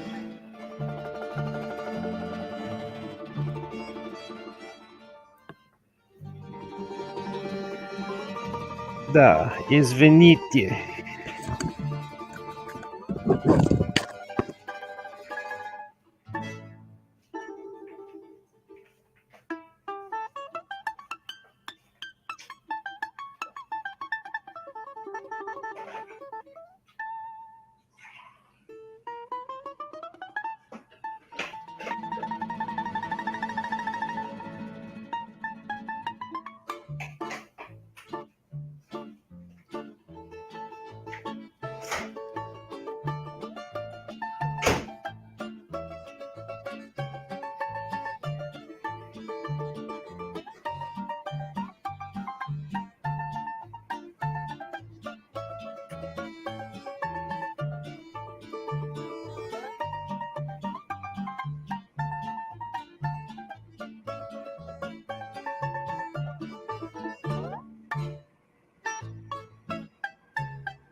Many apologies.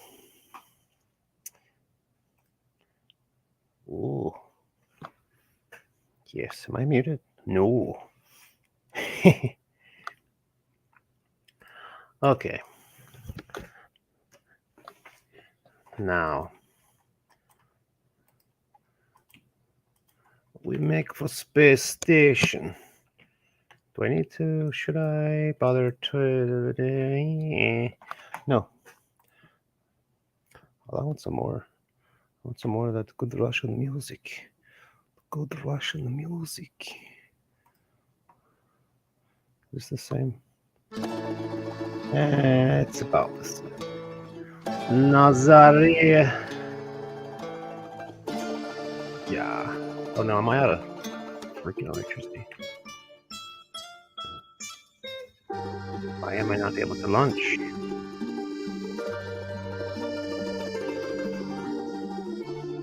What's going on here?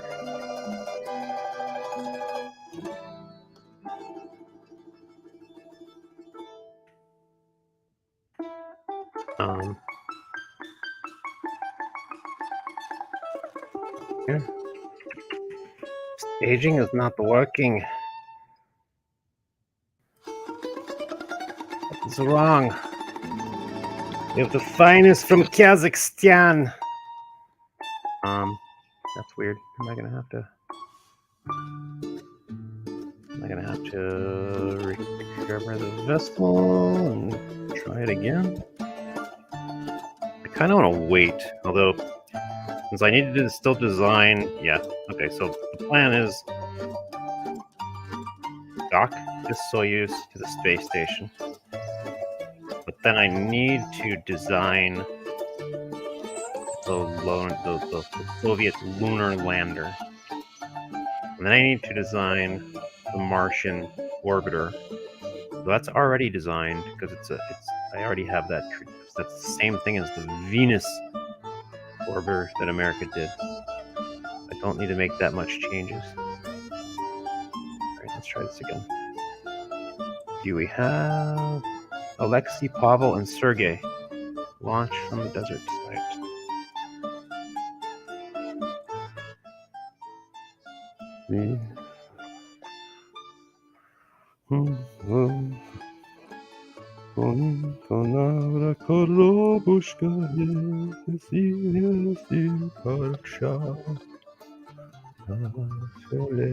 Game crush. Okay, alright. Now, try it again. Dude, it doesn't launch. What? Activate engine? What's going on here? Why isn't this thing freaking launching? I'm very perturbed. Dude, what is going on here? Why? Activate engine? Do I need to activate all these engines at the same time?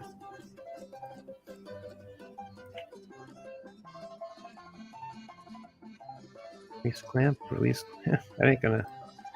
This isn't gonna fly. We're gonna crash. This ain't the way this is supposed to work. We're literally hanging in midair. I'm just curious on what the heck this is doing. Alright, I don't know what the heck that thinks it's doing. This is getting to be frustrating.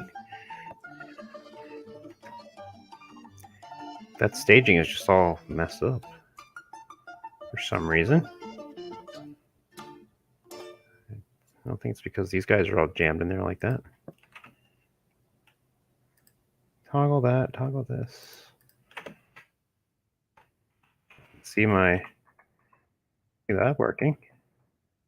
Let's see. If I completely change that into its own stage.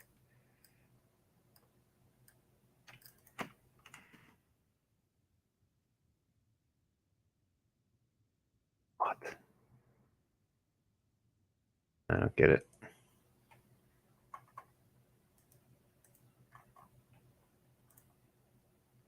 There's no reason why this shouldn't be working.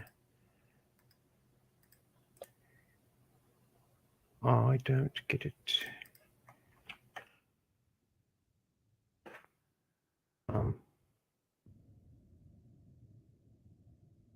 Curiosity.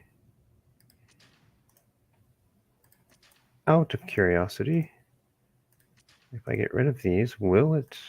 I don't know if I'm troubleshooting this crap. Yeah, let it just collapse. Oh, well, that's not good.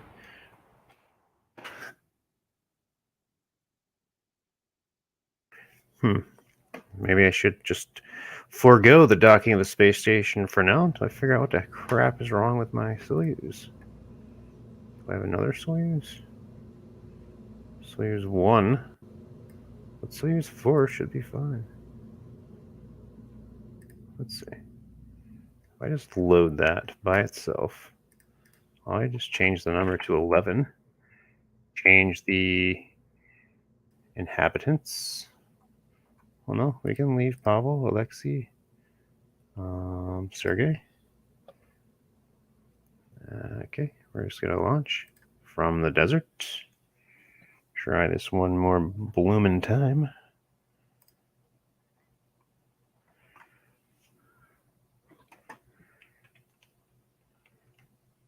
Okay,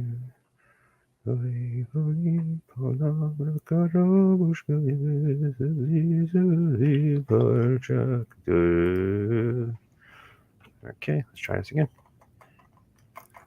5.81. Nothing. Nothing. Absurd. Absolutely absurd. Absolutely absurd, dude. I want to speak to the manager. Revert to vehicle assembly. Is it just the launch pad? Let's see. Let's try to launch it from the regular launch pad.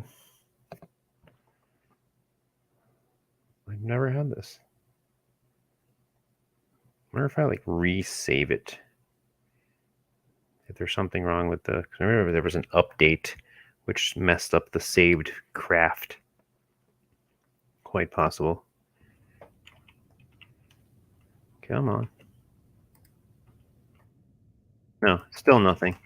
Garbage. What is this? Start to launch. Oops. That's garbage, man. Or did they release an update which purposefully broke the game to make you buy the next game, part 2?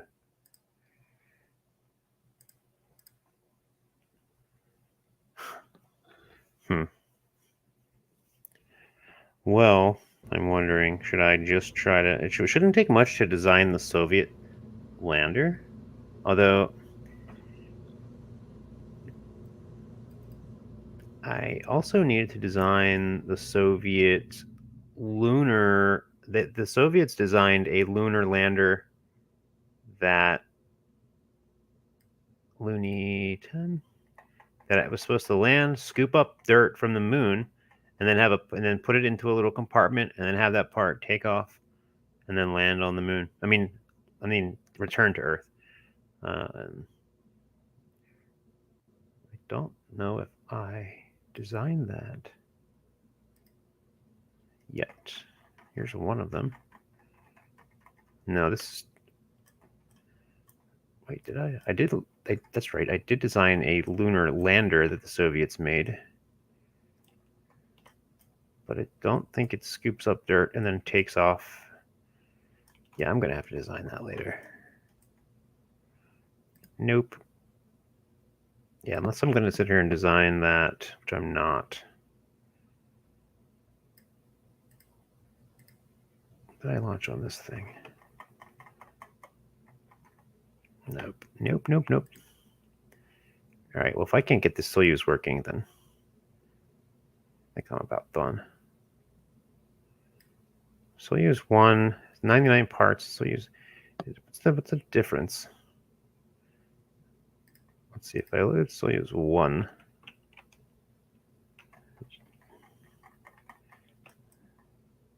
Well, I mean, the staging's all messed up. What does this have? 2 engines. Block. What is wrong with that other one, man? I really want to know. Gonna go there again. SOYUZ 4. You know what? Let me just try to redo these. There's no reason why these won't work. Let's see, does it say they're disabled or anything? No. Do they have fuel? That shouldn't matter because they're not even doing anything. Like I can see fuel delivery. That's not the problem. It's got to be a bug.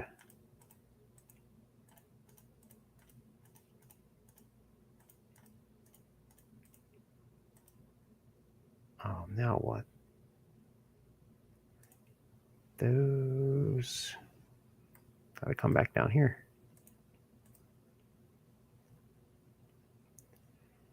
All right, well, I'm going to leave that without that. I'm just going to launch it with that.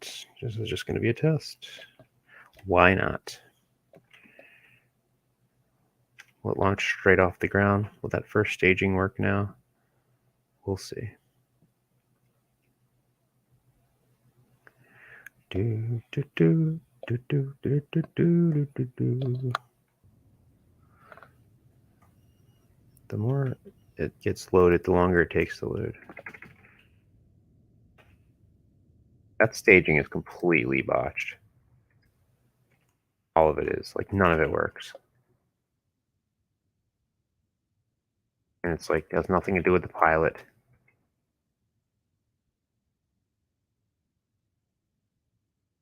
Control mode, what is that?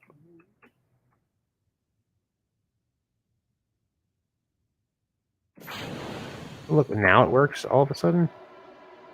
What did I do? I don't even know what I did. All right, let's... Something over there did something. That's... All right, hold on. 11 again. You want Sergey? We want Alexei. We want Komarov. We're going to put some more clamps. Where is it? Where are clamps?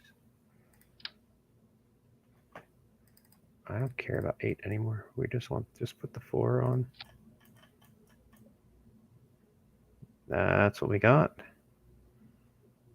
I'm watching it from the desert. Kazakhstan, like it's supposed to be.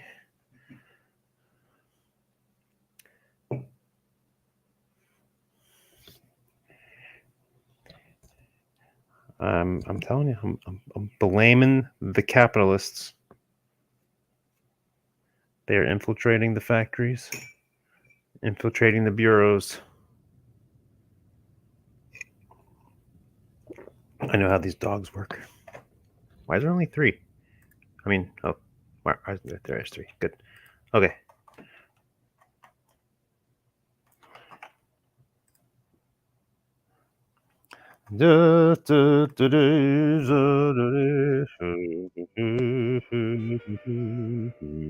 There we go.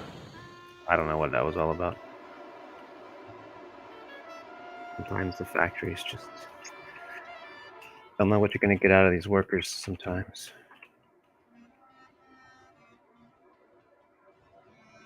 All right, they look comfortable down there.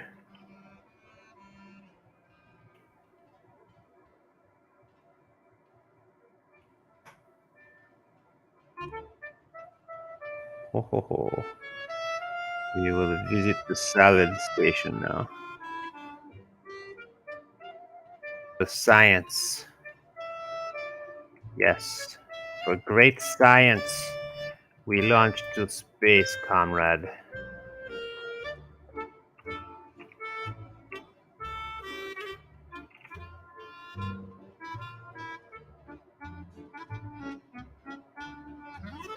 Nice. And a proper orbital inclination. Oh, we're getting there. Oh, fuel. Goodbye.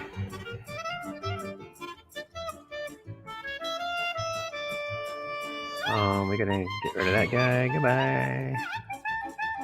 Don't land on any babushkas. What is our... Oh man, we are not high enough for me to be playing these games. Don't worry, comrades. We are still rising to the heights.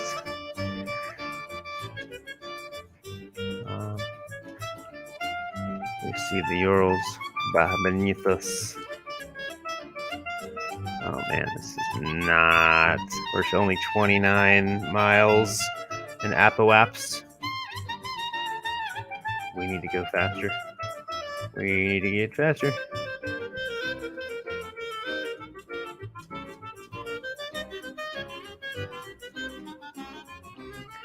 Oh no. We might not witness what's gonna happen next. Okay. What's our 30? We're only we're dead. I don't know. Can we make this? Can I salvage this mission at all? Is there any way? We're still increasing speed.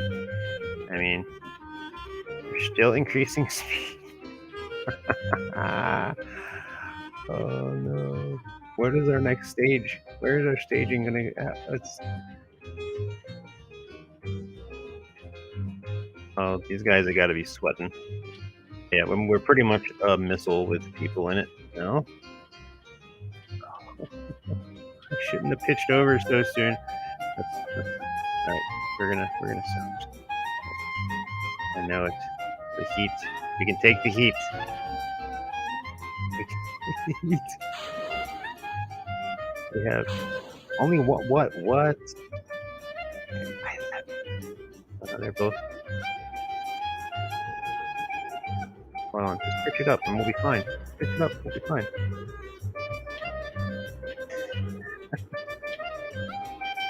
No. Hold up. What's our map looking like? Hey, look at that. We're orbiting. We're going into orbit. It's a really low orbit. Oh, you're kidding me. 68. Oh yeah, look at that. Stop the engine. We got a little bit of friction. We got a little bit of plasma ionization happening, but our periaps is still happening. Prograde. It's prograde. Look at that. Look at our Apple app still going up if I can make it go up. As long as we still have fuel. How far do we got to go? We're still increasing. But as soon as I decrease, as soon as I stop fuel, we start slowing down big time because of the drag. But with that, we're still increasing our atmosphere. We're still increasing our altitude, which means... Can I fast forward? This is taking so long. Fast forward. We're still going fast enough where the drag isn't dragging us down that much. These guys are heroes. You're heroes of the Kerbal Union. We're still at 90 Appalaps, which means I can hit circular eyes. That next Appalaps, do it. It's gonna happen in -4 T-4 minutes. And a 3-second burn with these wonderful Kerbal engines. Can we get rid of this thing yet? Get rid of that. I need to display this wonderful engineering. What is this doing? Can I get a boost yet? 3.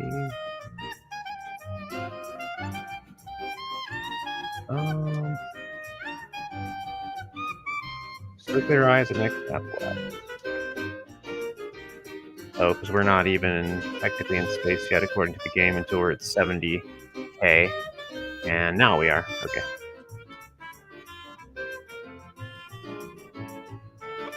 We're going to be 89. Nope. Come on. We'll bounce. And we are in the orbit. Alright. Done with that booster. Is our orbit good enough? I think beggars can be choosers, though. At this point. Look how close we are to the SALYUT space station, though. Not cool. We're going to have to figure something out. We're going to want to rendezvous. We can't be at the same height or the same altitude as the space station. Let's increase it a little bit.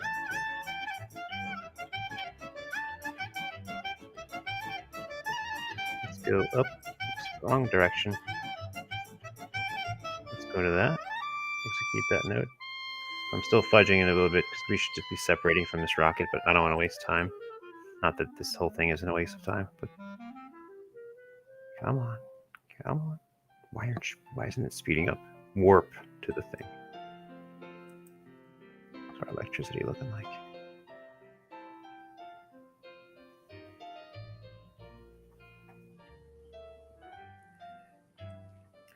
Because the altitude of the two things that are rendezvousing, they need to be at a different altitude from each other. Something about trigonometry. Oh, come on, stop taking so long. Devil number. Alright, so we got that, and now we're going to have a new ApoApps 250 miles.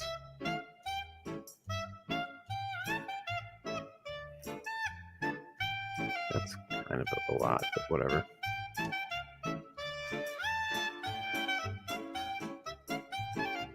This is fine. I'm not bothered.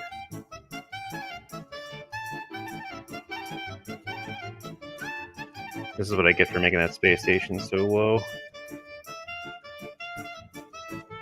But we'll see. We'll see how bad I end up messing this up. Come on. Come on. Wait for this 2-second burn. I guess it would be better for the space station to be higher and then the SOYUZs to be lower, but it seemed like the chances that the SOYUZs would be too high would be greater. It's happened at this time, it's too low. Okay. Wow, that's a big time difference. Set as target. I'm gonna match planes with target. Whoa, whoa, whoa, whoa, whoa, whoa. Dude, are you serious?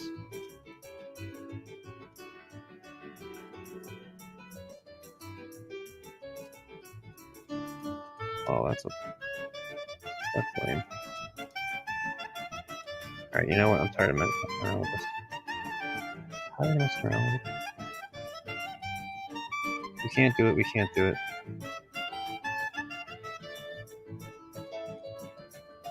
Actually, you know what? No. Screw that. This is exactly what I wanted to do. But yeah, I am going to match planes with this. I'm going to just give it freaking infinite propellant. I don't care. Execute. Create and execute. Do it. You know what? Send the solar panels anyway. Even though they probably are going to break when I separate the craft.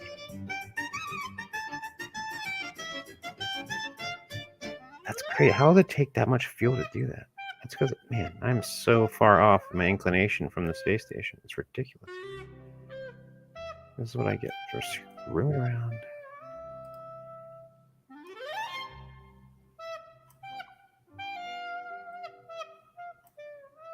Alright, now we're matching the inclination. Alright, now I'm going to do a home and transfer to this thing.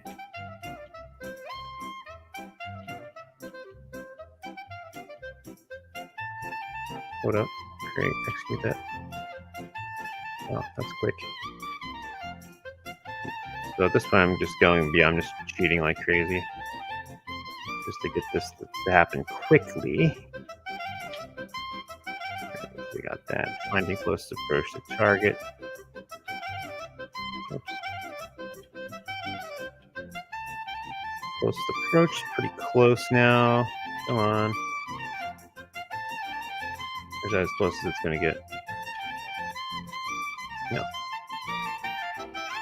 Yeah, because realistically, this booster should be not still connected to this thing. But I'm just really playing fast.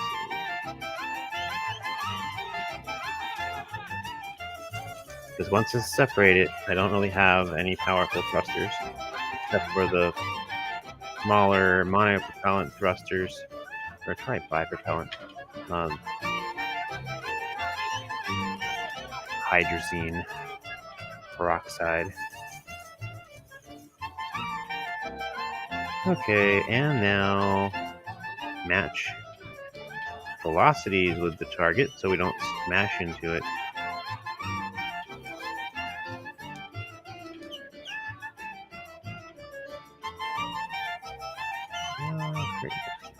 I don't know what this is doing. This looks really screwed up, whatever all this is doing. Like I'm not even paying attention really. And I can see barely what it's doing. Because it looks like it has multiple maneuvers layered over top of it, which is why it's doing that. Which is fine. This is just getting so far beyond, well, I mean, not that this is supposed to be realism. But again, I'm really doing all this so I can, it's supposed to be doing it quicker. But, hold up. Yeah, there's different maneuvers. Oh man, this is so messed up. So that's going to maneuver that, which is going to change that to this, which is then going to change that to that. This is so bad. Because I'm trying to hit that. Wait a minute. There's SALYUT 1. Here's my SOYUZ. What is the problem? Okay, you know what? Kill all these stupid nodes.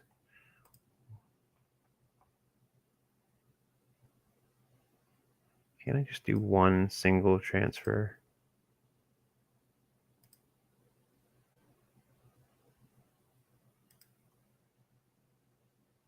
Let's see. There it is. Create the node. That's it. One transfer. Execute it. 17 seconds, a 2-second burn. I don't know what all that junk was. Okay, come on.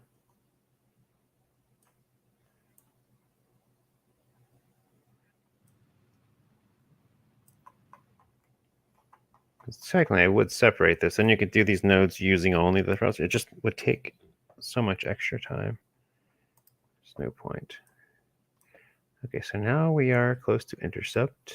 Now we match velocities with target. It's a 6-second burn.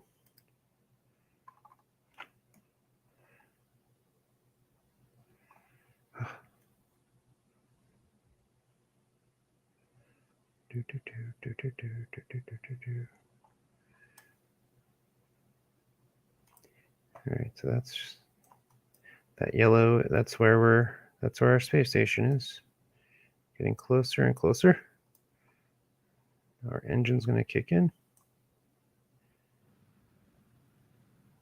So we're not zipping by each other. And then we should be matching. Oh, that's real close. All right, and now we're matching.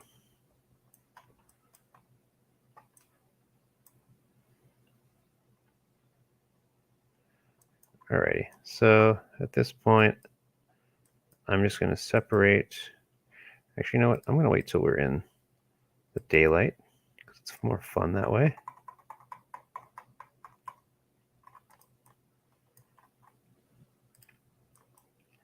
Yeah, it's still too close for me to play around with this super booster, so I'm going to separate this booster. All right, that was useful and so much. I just whoa. So lucky that didn't just destroy my solar panel.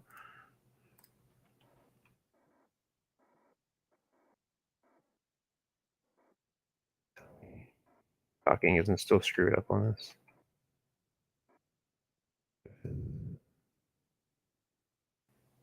All right. Our early Soyuz.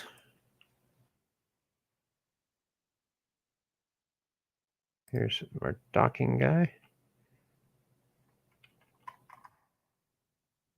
Let's point to our target.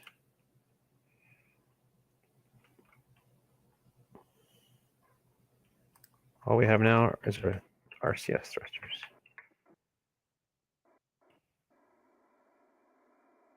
Oh man, these boosters are still screwed up. Here's the thing, I'm trying to make it kind of messed up a bit. That way there's room for improvement on the next Mark II, like the Soyuz, like the next version of Soyuz. That's why I kind of like them, because the way that these thrusters, the YXZ thruster axis are just so messed up.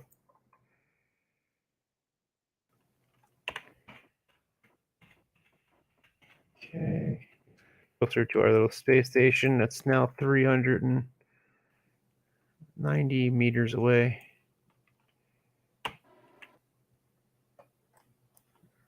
Well, I guess we can just speed up time a bit. There it is. All right, so if I point prograde, I can totally slow myself down. All right, and there's Mr. Space Station over there, which I can flip to. Now I don't really have any control on this, barely. Whoa, where's our...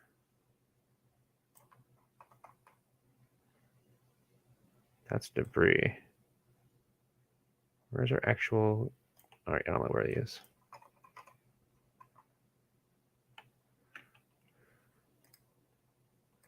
Face the target.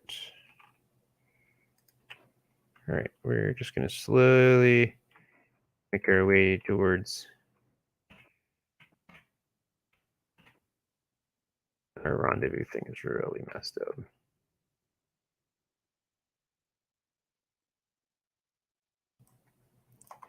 And there's really no way of making sure that this docks in the correct alignment. Hey, darn it.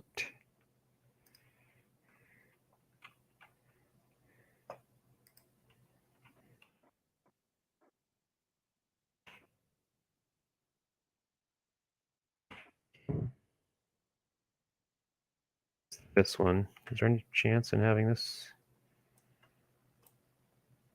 Is this even facing the right direction? No, it's not. Control from there. Can't even control this thing from anywhere. Which means we're heading in the wrong direction.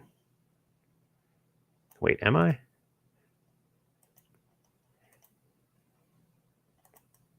Oh man, that's bad. That's really bad. Oof. There's the docking port. So we're in the wrong direction anyway. So it's funny, that collision has happened actually a couple times in real life amongst the Russians. Not this space station though. So I'm in the wrong direction. So we gotta face. This is gonna be ugly. Flip it around.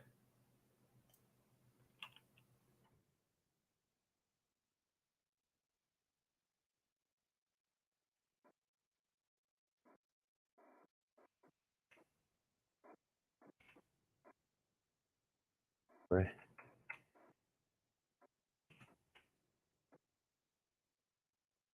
This is still very difficult and in the dark. Go around a bit like that. Okay. Again, kind of realistic though. I'm liking it because it's these early space stations were not up. Nice. Nice. All right. We got it.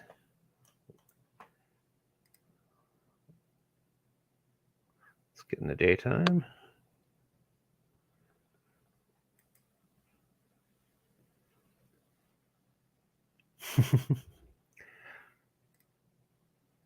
Where? Get back to sunrise. Alrighty. So we've got docking. That decoupler doesn't need to be there. All right, so now we can transfer our guys.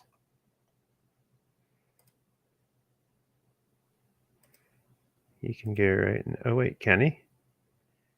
Hatch is obstructed, can't exit. All right, that's a problem. I'm gonna have to reconfigure the SOYUZ capsules. The docking worked though, at least. The way that I'm designing these SOYUZ, not cool. That's the only way I can design them and fit 3 guys in them and have them look in the correct configuration. So that's not gonna let me transfer them. That's really crappy.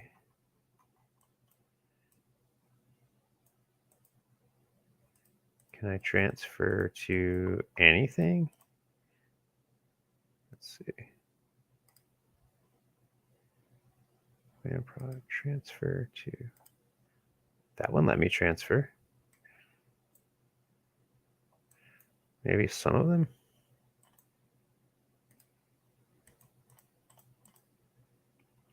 Well, that's interesting. All right, so now transfer that one.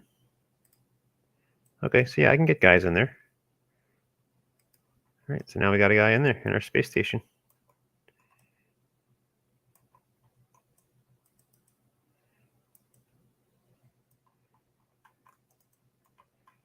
Very cool. We can now spy on the Kerbal states of Kerbarica. Not very original.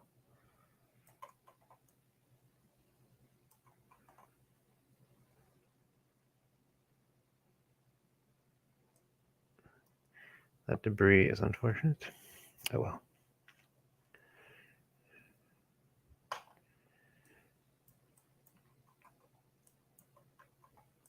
All right. Well, that wasn't too bad.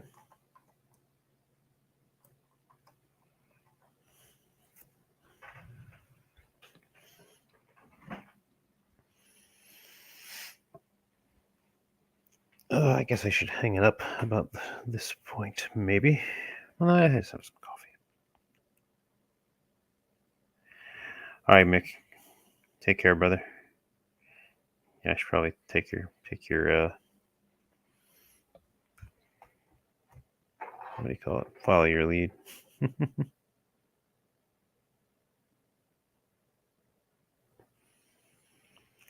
This is just so relaxing. I'm just watching my thing drift.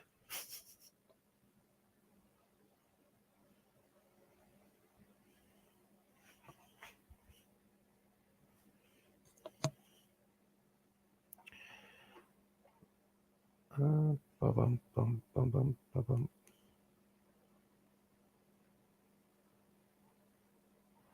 How do I go from that to Yiddish music?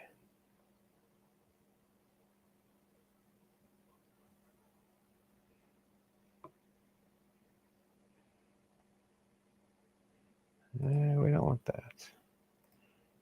Not that it's not cool.